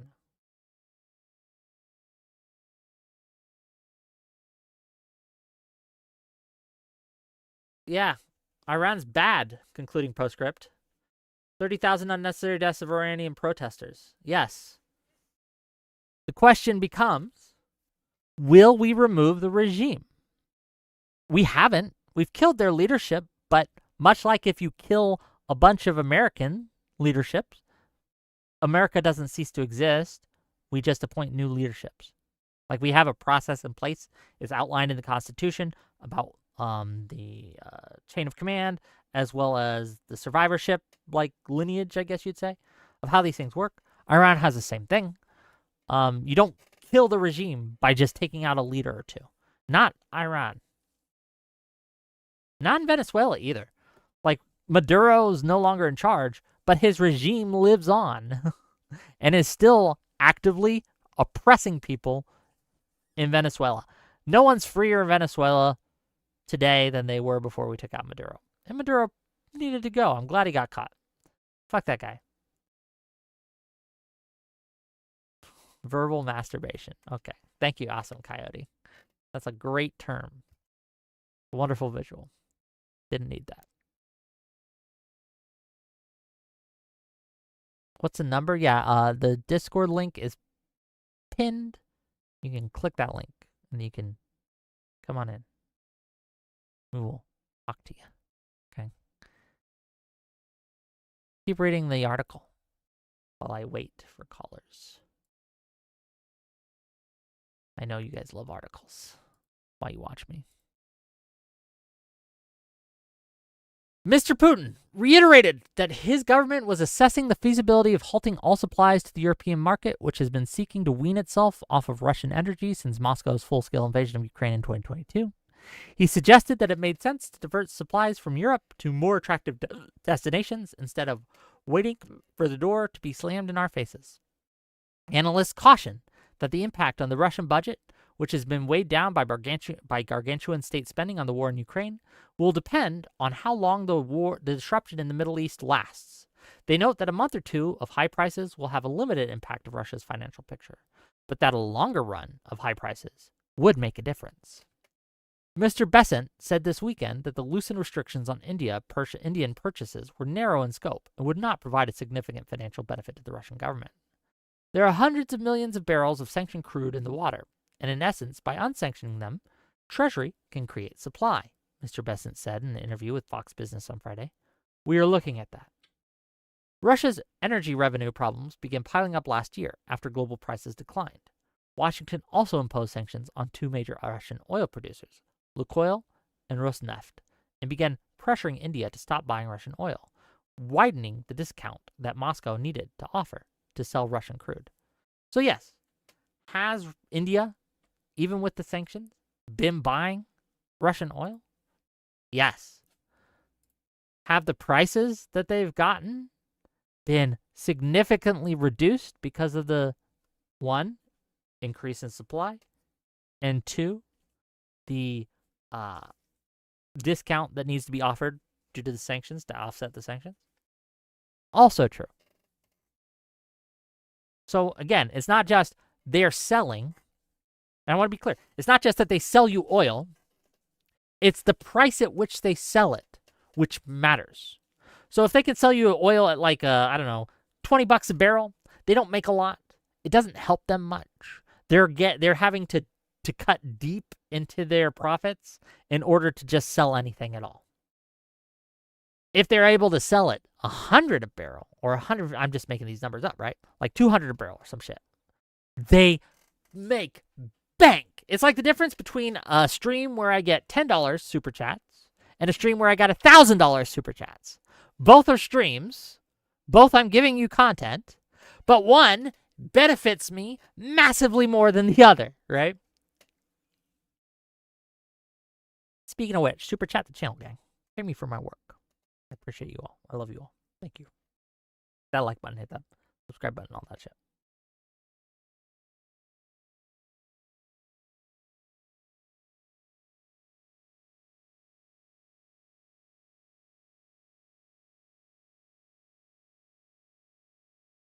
Oh, we got a caller. Cool. Hello, you're live. You're muted on your end. Yeah. Hello. Hi, what's up? I like to start up muted so I can mute the stream. Take your time. Yeah, how are you doing, Wick? You know, I'm here. I'm kicking. I'm still alive despite Yeah, efforts of the universe. Otherwise, right? no one wants to talk to you. It's kind of I would take it personally. I don't. I don't take much personally. But why do you want to talk to me? What are you here for, sir? Okay, I generally I don't feel very adequate to talk about this topic in particular, but apparently all of you are even less adequate than me. So I want to talk about sanctions and what sanctions are and why everyone on the Twitch poll seems to not understand what the fuck they're talking about, including you. And you're the Navy guy, right? You should know about this shit. Air Force, not Navy. Oh, you were Air Force. Okay, And I'll give you an excuse then. oh, well. First of all, again, as a cryptolinguist, I didn't deal with sanctions at all. But sanctions, as I understand it, and you can correct me where I'm wrong, is if we put sanctions on a country, say, anyone who buys this oil, we're going to charge you a tax or something. Is that not what sanctions are? Or we will No, penalize you monetarily for doing no. business with the country. Okay, so there are two levels here. So first of all, uh, international waters are international waters. You cannot tax people in other countries. That's the same fallacy that the tariff people from the right ones have. You cannot tell China you cannot buy oil from Russia. That's not a thing. You just can't do it. It would be an act of war to do so against both countries. So the sanctions that we have, both in the EU, in the UK, and in the US, and in Canada and a bunch of other countries, is we don't buy Russian oil above certain values. India does not obey this. We asked them, pretty please, could you not buy Russian oil? And they said, actually, I like cheap oil, and if you don't buy it, Russia will sell it cheaper. So that's fine. And China did the same. So that's the first level. It's they buy it. It is true what you just said that the sanctions that we impose make the Russia gets less money for their oil, Yes, but that's just because they because have to they offer a have discount, right? yeah they go to India and they are trying to negotiate the price, and India says if you don't sell it to me, who the fuck are you gonna sell it to? Yeah, basically. Uh, so that's the first level. The other thing that happens is that we also have sanctions, and this is mostly UK based and a little bit, I think, the Netherlands. Um, Oil tankers need to have a bunch of logistics shit attached to it. They need to have financing. They need to actually have the tanker. They have to own the ship. They need to have insurance in particular. Yeah, we And don't there's let this them thing. dock at our docks and stuff like Yeah, that, right? yeah. Uh, if you don't have insurance for an oil tanker in particular, because there's a very heavy insurance requirement because you could have an oil spill and someone has to clean that shit up. And historically, I think 80 to 90% of insurance companies for oil tankers are based in London. So I if you don't want know to, the particulars of insurance for oil tankers. yeah, I just don't. but what because of there's like the secondary level of sanctions, which is if you want to run an oil tanker, you need to insure it. And because the UK is placing sanctions on Russian oil, you cannot insure your fucking ship. Well, Which means that we also have secondary sanctions in a different way, don't we?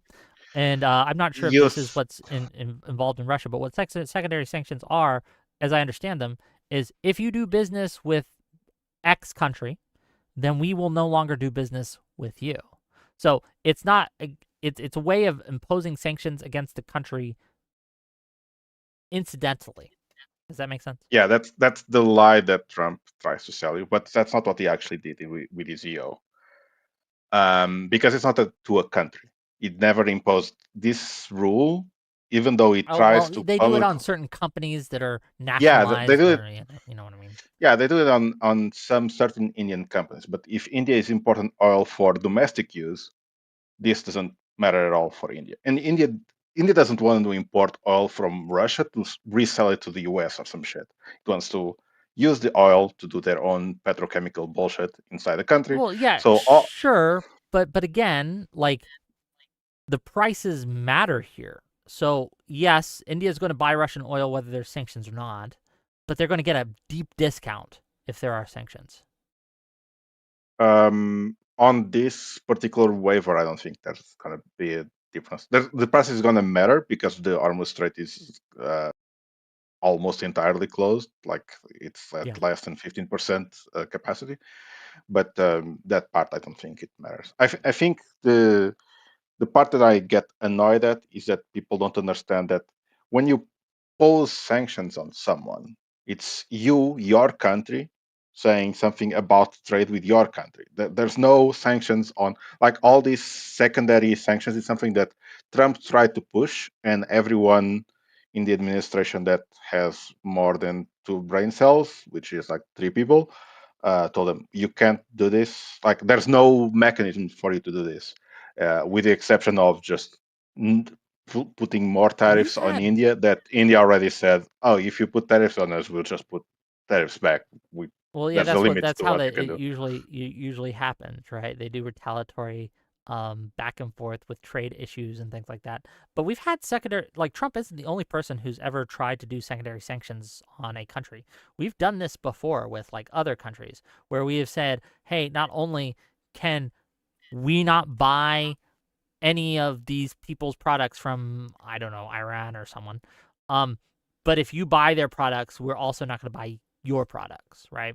And that is within the purview of the government, right? We can stop trading with a country if we decide to, right?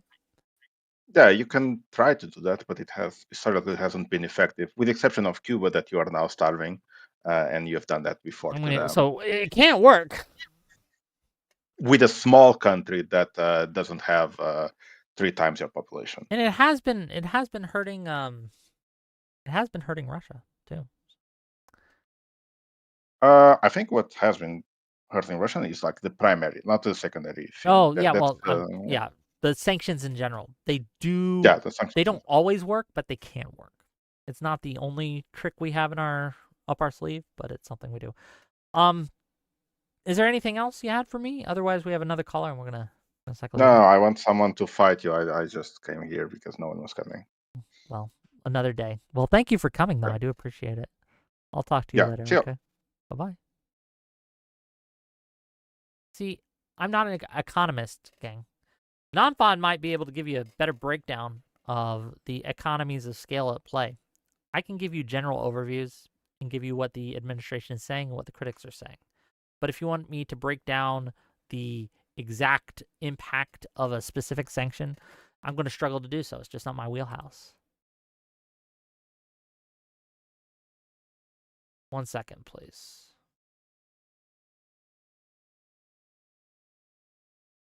Okay, let's bring on the next contestant. Okay, Slurricane. No slurs today, though, I Hello. hope. How you doing, buddy? Oh, okay. I'm good. How are you? I'm okay.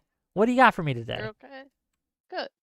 I just wanted to pop in and say hello. I see you're a fellow a Star Chord person, fellow Star Chorder.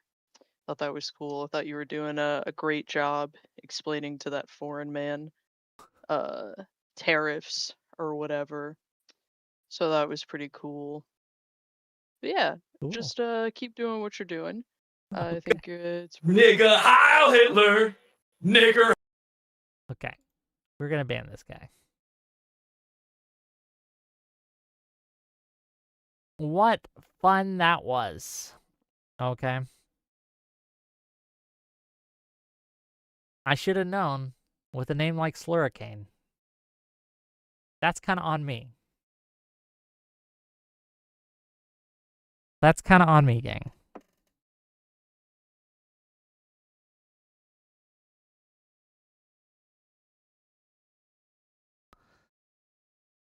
Yeah.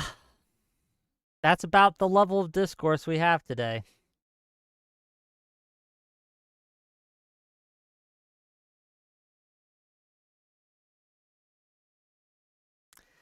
Ask for people to defend a concept, and they come on and just say a bunch of slurs. Anyway, okay. Let's finish the article, and then we're going to finish the stream. Oh, I specifically, real Mr. Bra, I specifically want people to fight me on Iran and my takes on Iran and my takes on free speech. But if you don't want to, I understand. I'm going to have a debate on Friday. Here, I should probably say this. On Friday, I'm having a debate against Ryan Mullally on international law. I think that the U.S. should obey and follow international law in 99% of circumstances. Good international law, not the bad ones.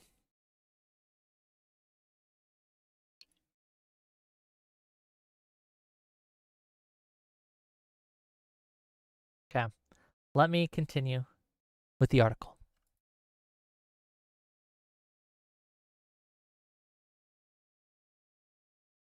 It was quite a bad and difficult situation, said Janis Kluge, a Russia expert at the German Institute for International Security Affairs, a think tank. He said the measures had been some of the most effective that the West had taken since the start of the war to pressure Moscow through energy revenues. But the picture has suddenly brightened for Mr. Putin. For now, it all evaporated, and the pressure is gone. That was really starting to take a toll on the Russian budget, Mr. Kluge said, though he added that it was difficult to predict what would happen in the long term. Hungary's Russia-friendly leader, Viktor Orban, on Monday, asked the European Union to suspend sanctions on Russian energy. Chancellor Friedrich Merz of Germany, however, said that there was no reason to consider easing the sanctions on Russia. Speaking in Berlin on Tuesday at a news conference, Mr. Merz said that solidarity with Ukraine took precedence, even if it meant enduring a period of higher energy prices. Dmitry S. Peskov, the Kremlin spokesman, said on Tuesday that the possible lifting of U.S. restrictions on Russian oil was not discussed in detail during an hour-long call late on Monday between Mr. Putin and Mr. Trump. Though oil is trading at much higher prices because of the war in Iran, Moscow is still coping with a strong ruble, meaning energy sales in dollars cover less of the Russian budget. Russia could take measures to try to weaken the currency, but that would risk increasing inflation, which Russian central banks is trying to tame. So there we are, gang.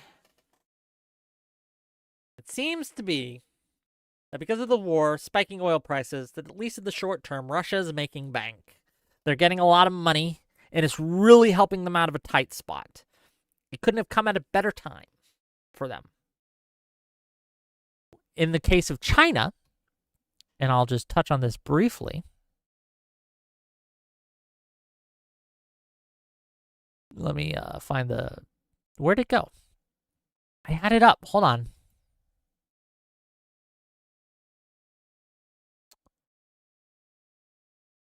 I don't know what happened to it. Oh, here it is. All THAAD batteries assigned to U.S. forces Korea have been withdrawn from the Korean Peninsula and redeployed to the Middle East. So if we look at this, the U.S. Department of Defense has begun relocating air defense systems, including the MIM-104 Patriot surface-to-air missile and terminal high-altitude area defense batteries with the U.S. Army from Osan Air Base and other sites in South Korea to the Middle East, amidst the ongoing conflict with Iran, despite protests from the Korean government and President Lee Jae-myung.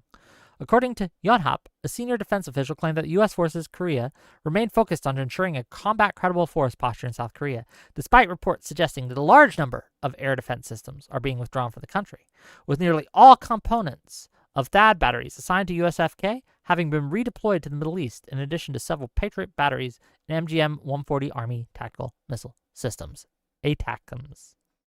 Okay, so here's the deal with this, gang. And again, I don't have access to the information I would need to give you the full picture. our air defense systems, our area air defense systems in Korea are stationed there, not only to protect Korea versus North Korea in case of conflict there, but they also double as protection against any kind of Chinese involvement in the region. One of the first things China is going to do when they strike Taiwan, is strike at U.S. forces in the region to prevent us from responding. Depending on if this is true or not, this makes it easier for them to hit our forces because we'll have less air defenses. We'll have less ability to intercept drones, missiles, etc. Because we'll have less in the area. So, again, in the short term, it does open up possibilities for weaknesses in our system. Now, again, I don't have access to the intel I would need to know if this is acceptable level of risk or not. Question you have to ask yourself is, do you trust the Trump administration to, in HEGSA specifically, to accurately assess and make decisions based on that assessment, on that risk? And I just don't. How many more weeks is the Iran conflict going to go on? I think the answer to a lot of the questions that I have about this conflict will be answered by the answer to that question. If it's done and over in another week, if it's done and dusted, you know what? Fair play. It didn't have a large impact, and we can go back to doing what we're doing. And yes, the loss of life was tragic, but it could have been so much worse. And things will stabilize in the region, and things will stabilize in gas prices, and we'll be able to move back our Patriot and ATACMS and other air defense systems back to where they need to be in South Asia. If this conflict drags on for months, that totally destabilizes the region even more, destabilizes prices. It makes it less and less likely that we'll achieve anything of value to the U.S. in that region.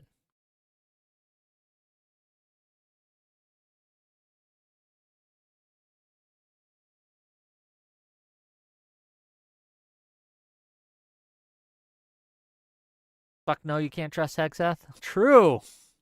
So yeah, it really depends on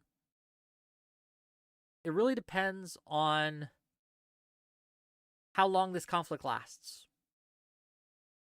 How long is Iran going to be a problem? And Iran going to continue to throw drones at us, throw drones at the people in the region, the UAE, Saudi Arabia, etc.? Are they going to be successfully able to close off the Hormuz Strait? Are they going to be able to successfully mine it? How long is it going to take to clear those mines? All these things are questions that I don't have answers to, which will inform the lasting impact or lack thereof of the Iran war. In addition to that, even when it's ended, how does it end? Is the Iranian regime, the Ayatollahs, still in charge, even though their leadership has been decimated? What is the relationship? What is the new relationship with Iran and America? What is the new relationship with Iran and Russia and China? Right? What does that look like? I don't know. And that informs whether or not this was a good idea, right? That informs whether or not we should have done this. Or whether or not the results were something we want, I should say. We also have to look at how is the new Iran, either the regime currently with new leadership or the new regime that happens to be put in place, is it better or is it worse to its people? Are the people of Iran more or less free? These are, again, answers I don't have. I can't tell you these things. I don't know. But yes, we do need, as Factually Active says, to solve this issue, someone needs a better post-conflict vision. Yes, because the questions you have to ask yourself when you go in to something like Iran isn't like, what are they doing now? The questions you have to ask is, when we stop whatever they're doing, if it needs to be stopped, let's just grant, for the sake of discussion, that we needed to do something and it needed to be now. I don't know if that's true, but let's grant it for the sake of discussion that these two conditions are met. We needed to do something militarily, a strike of some sort, and we needed to do it now. Okay?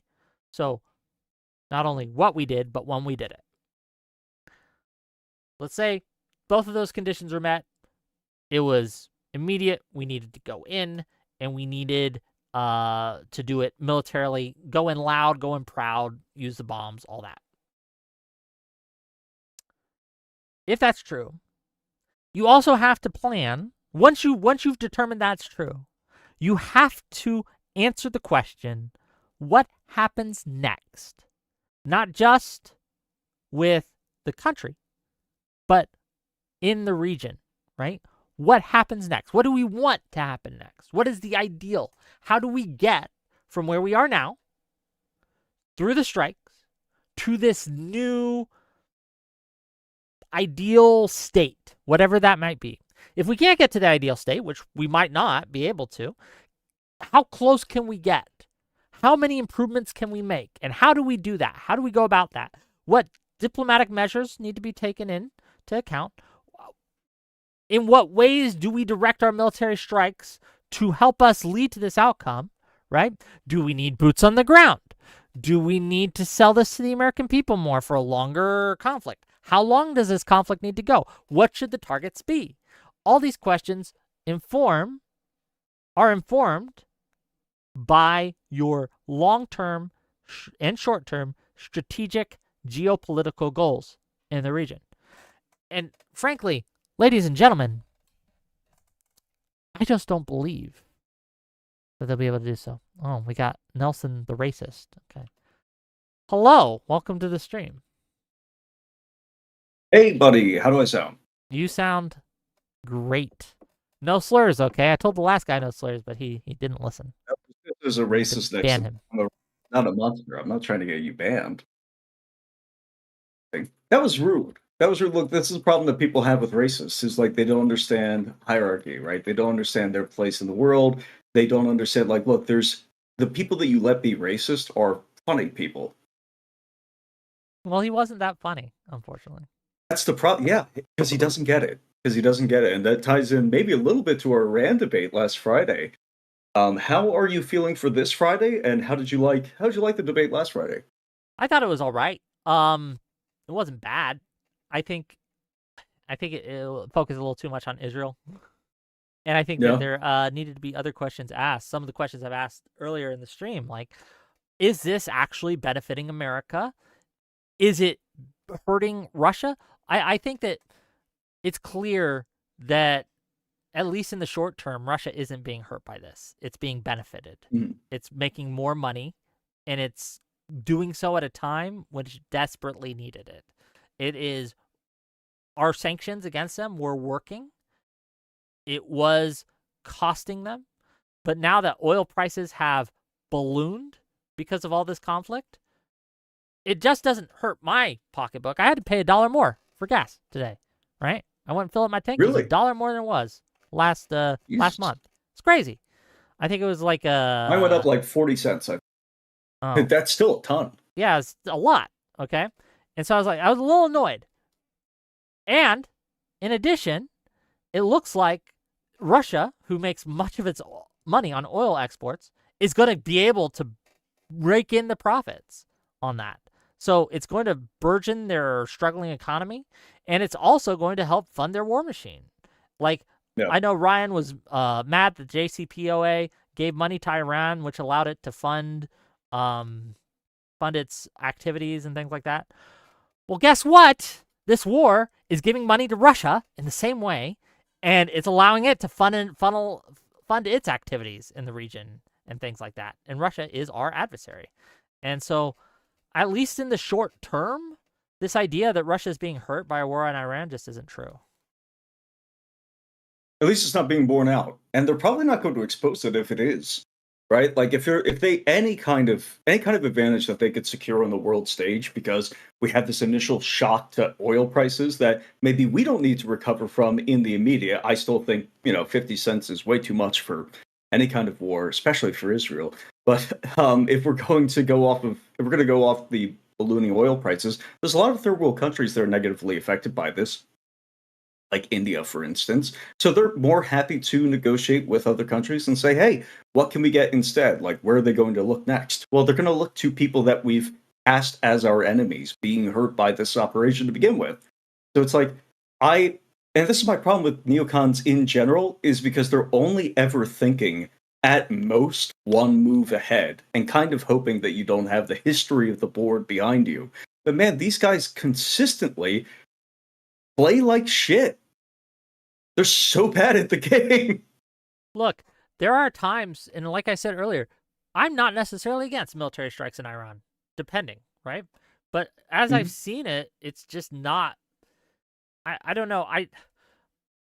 They're still firing drones and missiles at our allies in the region. They're still firing drones and missiles at our servicemen. Another died over the weekend, got killed. And I think a missile or a drone strike, I forget which. And Russia, to be clear, is giving them targets, is sharing intelligence with Iran, saying hit here, here they're weak, throw your weight at this time, at this location, do what you can here. And they're being rewarded for it by us. Yeah, that's the advantage of their decentralized command structure. It's like, okay, if Khamenei, supposedly there was a quote from Khamenei saying that he would be happy. This could easily be propaganda, but it could also just as easily be true. Khamenei was quoted as saying, like, look, if missiles start coming for us, I'm gonna stay in the room. Like, I'm 80 years old or whatever. Like, what am I going to do? Am I going to sit in a bunker and live for a little while extra long? Like, no. If he understood, I think that if he died here at the end of his life, that would be the most effective propaganda for his side of the cause. Dead. They did kill him. Yeah. And he's a martyr for the cause. Frankly, good. He was a bad dude. But that said, we have to understand like what comes after. And I don't think that Trump is answering that question correctly, right? Or I don't think he has an answer to that question, honestly. Does he want regime change? I'm not quite sure because they've said different things about the matter, right? They keep saying different things about what they want and what their goals and what they're trying to do. And I'm not sure what's actually true or not. And it makes it really hard to judge whether or not this conflict is something that I'd be able to support or not.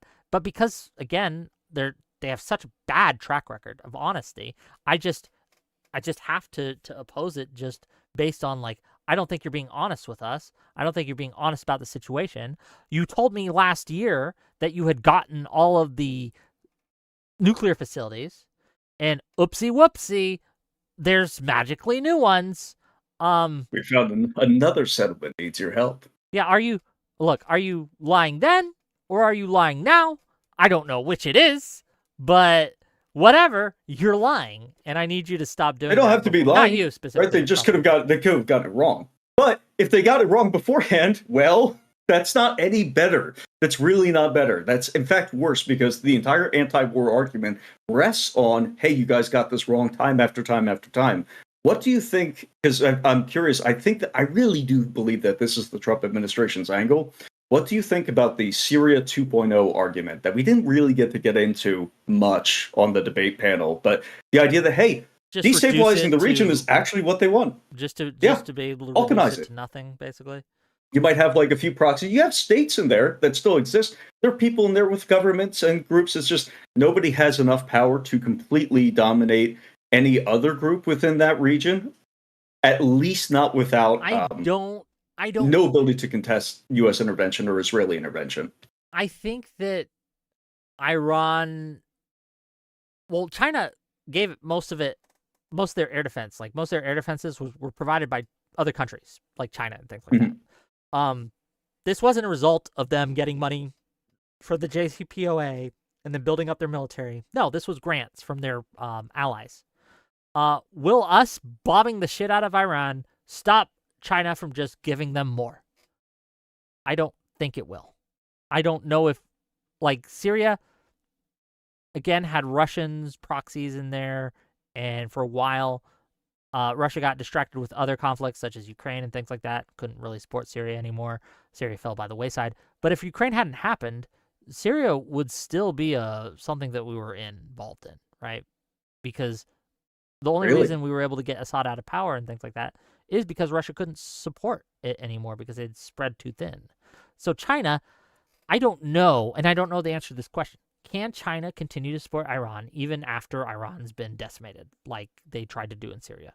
I don't know. I think it's way less appealing. I think it's way less appealing because the advantage of now earlier I'm going to contradict myself, so take this as you will, but I think the appeal of China supporting Iran directly is that they do have a centralized command structure that's able to make use of their radar systems.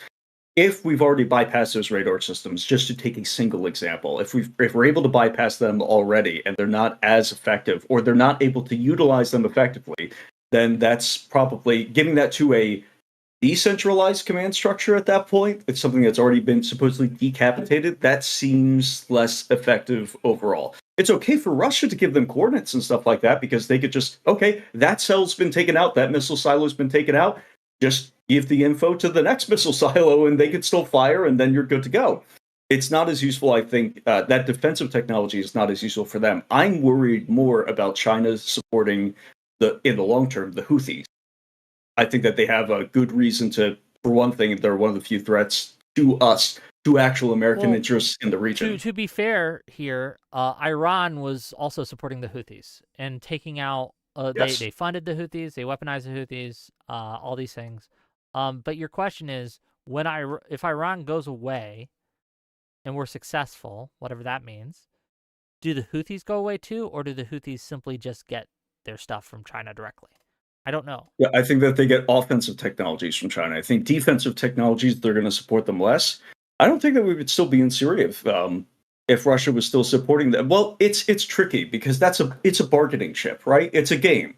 So Putin has one more bargaining chip to say, hey, maybe we do the land swaps a little sooner. Maybe we stop doing the war in Ukraine a little sooner if we're allowed to keep XYZ territory and we're allowed to keep Assad in power. At the same time, it's another bargaining chip for us to kind of mess around with him. If we're continuing to put pressure on Syria, if they still have some kind of support in the region, but the end of that game, as you said earlier, was eventually Russia just says, "Hey, we're spread too thin. Let's pull out." I don't think that China has that same problem. I don't know the answer to these questions, man, but they're questions that people, I hope, know the answer to who are in charge and making these decisions. I just worry that they don't also. I worry that I know more than the Trump administration does about the situation at hand, and that scares me because I don't know a lot. I am not an expert on Middle East conflict. I'm not an expert on the Houthis. I'm not an expert on China, right? But I tend, at least from my reading of things, to be asking questions which should be asked that I don't know if the administration, I have no evidence the administration has asked these questions. I have no evidence that they've considered this. What it looks like, at least from an outside observer, is that they got mad at Iran. They really wanted to blow up some shit because they were mad at Iran, and they did it because Trump wanted it. And that was it. Mm. And it's just I think justification. Bibi wanted All it. of it's post hoc justification to justify what they actually did. I don't know if that's true, though. I don't know. I can't tell you for sure. I think the chaos. Here's the thing: is like I think sure Trump is going to be happy if he can repeat the successes in Venezuela. He's going to speak to those successes in Venezuela again, putting that in air quotes because Venezuela is not done yet, as I mentioned on the debate. But at the very least, it's not as much of a horrible, horrible mess as Iraq and Afghanistan were yet. But I think he's appealing to that. Like, hey, like if we did get friendly leadership in Iran, that probably would be a major geopolitical success. It's not the first time that we've had friendly leadership in Iran, right? Like we've had regime change there before. So I think that they are I don't think that they're spinning. I do think that they have some broad strategic objectives, but I think they are prepared for the worst case scenario. which is that just we balkanize this country, we destroy its ability to contest American or Israeli power in the region, and then the question is, we going next?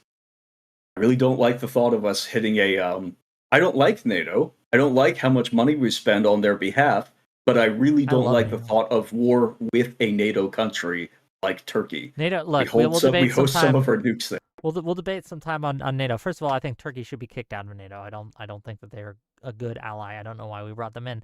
But secondly, NATO is the most successful defensive alliance in the history of the world. No NATO country has been attacked or invaded, I should say, in the history of its existence. It's worked very, very well. It's worth every single penny, and we don't pay NATO.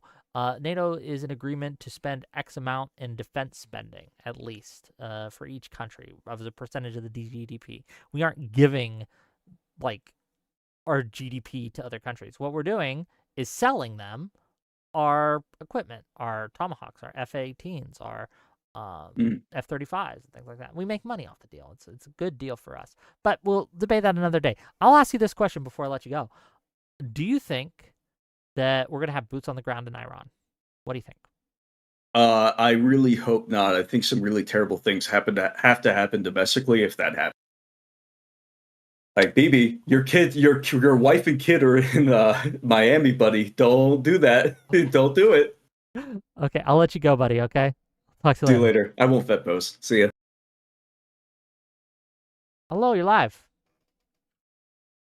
How's it going? Hey, I'm living. I'm alive. What do you got for me, sir? Well, first of all, I was really glad that you're alive. The second part is that I think that the strikes in Iran were actually good, based, and justified. But I don't think I think you're right on the administration being dog shit at planning and communicating those strikes. For numerous reasons, actually. Okay, well, first of all, I may even agree with you that they were justified strikes, that we needed to do it. I don't have access to the intel I need to make that decision. But if they are necessary, and you do have to make those strikes, there are two things that the administration, one, I know they didn't do, and one, I suspect they did not do, that you need to do in these situations. One, you need to get Congress to sign off on it. They didn't do that. I think they had to. I think they needed to, and they didn't. Two, and this is the one I only suspect they haven't done. I can't prove it, but I suspect they've got no plans, really, for the region after the strikes. Like, what is their long-term goal here? I don't even know. No, I agree. No, I don't contest any of that. I think that the Trump administration asking them to have a long-term goal is like asking a caterpillar to do algebra. It's just they're not going to do it. And the Trump administration probably never had any long-term goal to begin with. They don't have a comprehensive vision for what the world should look like, I don't think. Or if they do, they've never communicated it to us. And so while I agree that the Trump administration has failed in messaging to the American people or the American public, I do think that, you know what, a broken clock can be right twice a day. So I think they stumbled into something that was actually good for the region. We'll something see. that arguably should have been done in 2003 with the Bush administration. Instead of going after Iraq, they should have gone after Iran to begin with. Look, I don't necessarily disagree. My issue, though, is it going to be good for the region? I don't know if it is. And that's partly because I don't think they're answering the second question. And so it's very possible that it is good for the region. It is. That their regime gets taken out. It either changes or gets puppeted, basically, by a pro-American, or at least one that's not willing to work with Russia and China anymore. That's possible. But it's equally possible and equally likely, again, based on these things, that their regime doesn't get overthrown. They just have new leadership who works with Russia and China continually after Trump gets bored with his bombing strikes, because he's already tweeted this out and talked about it in, I don't think he's tweeted it out, but he's talked about it in reports, right? And with at press conferences and things, how he's annoyed that they haven't surrendered yet. He's getting bored with this war. He's getting tired of it.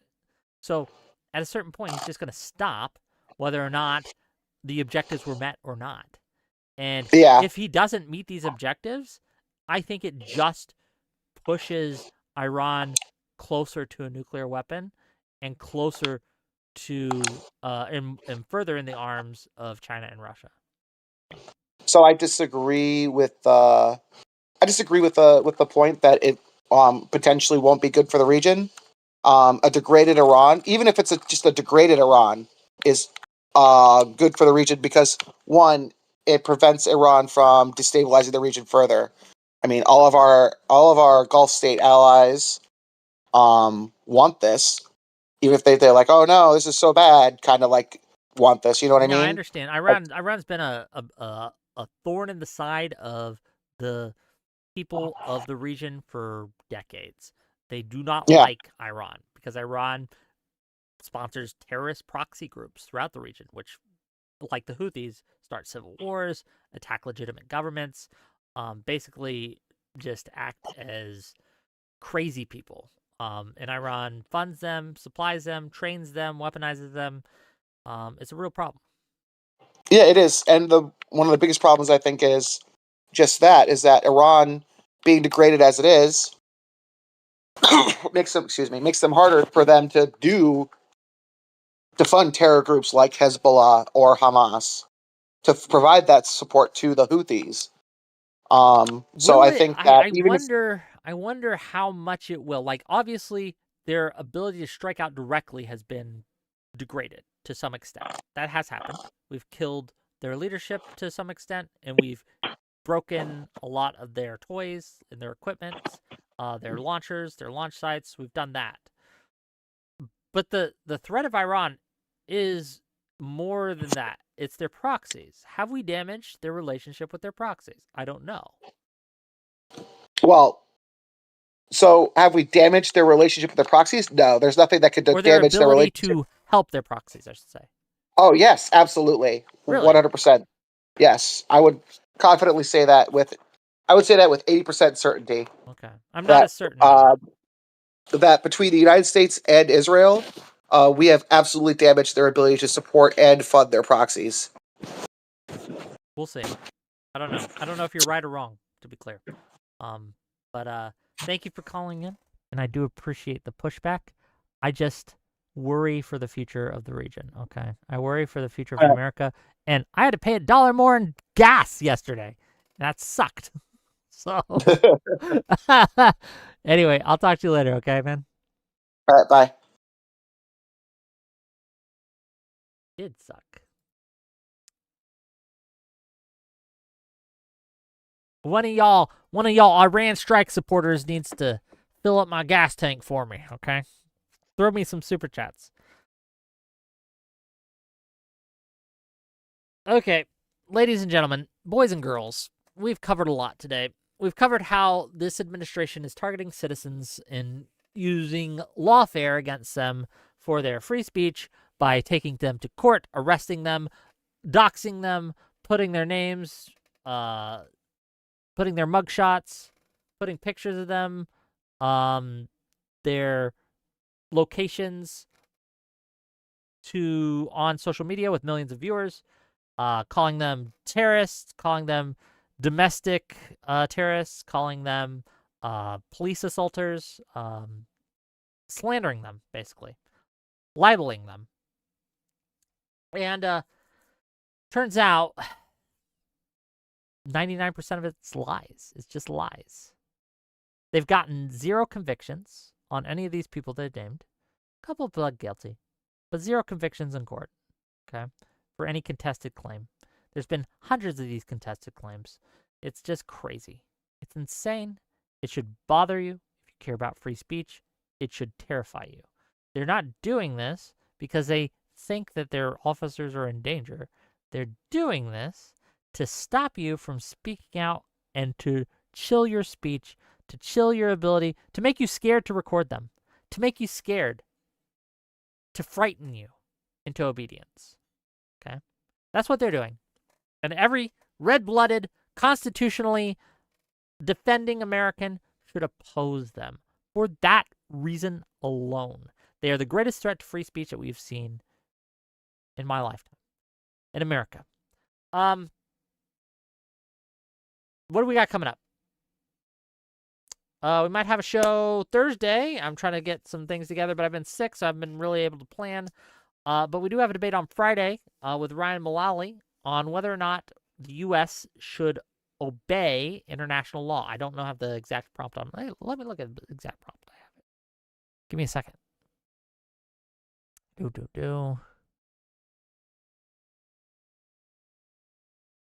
Ought the U.S. comply with international law? I say yes in most cases, okay? He says no in most cases. So it should be a fun discussion. Let's find out. And that'll be Friday.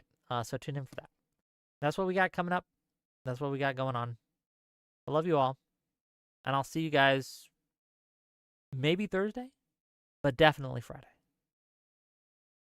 Peace out, Girl Scouts.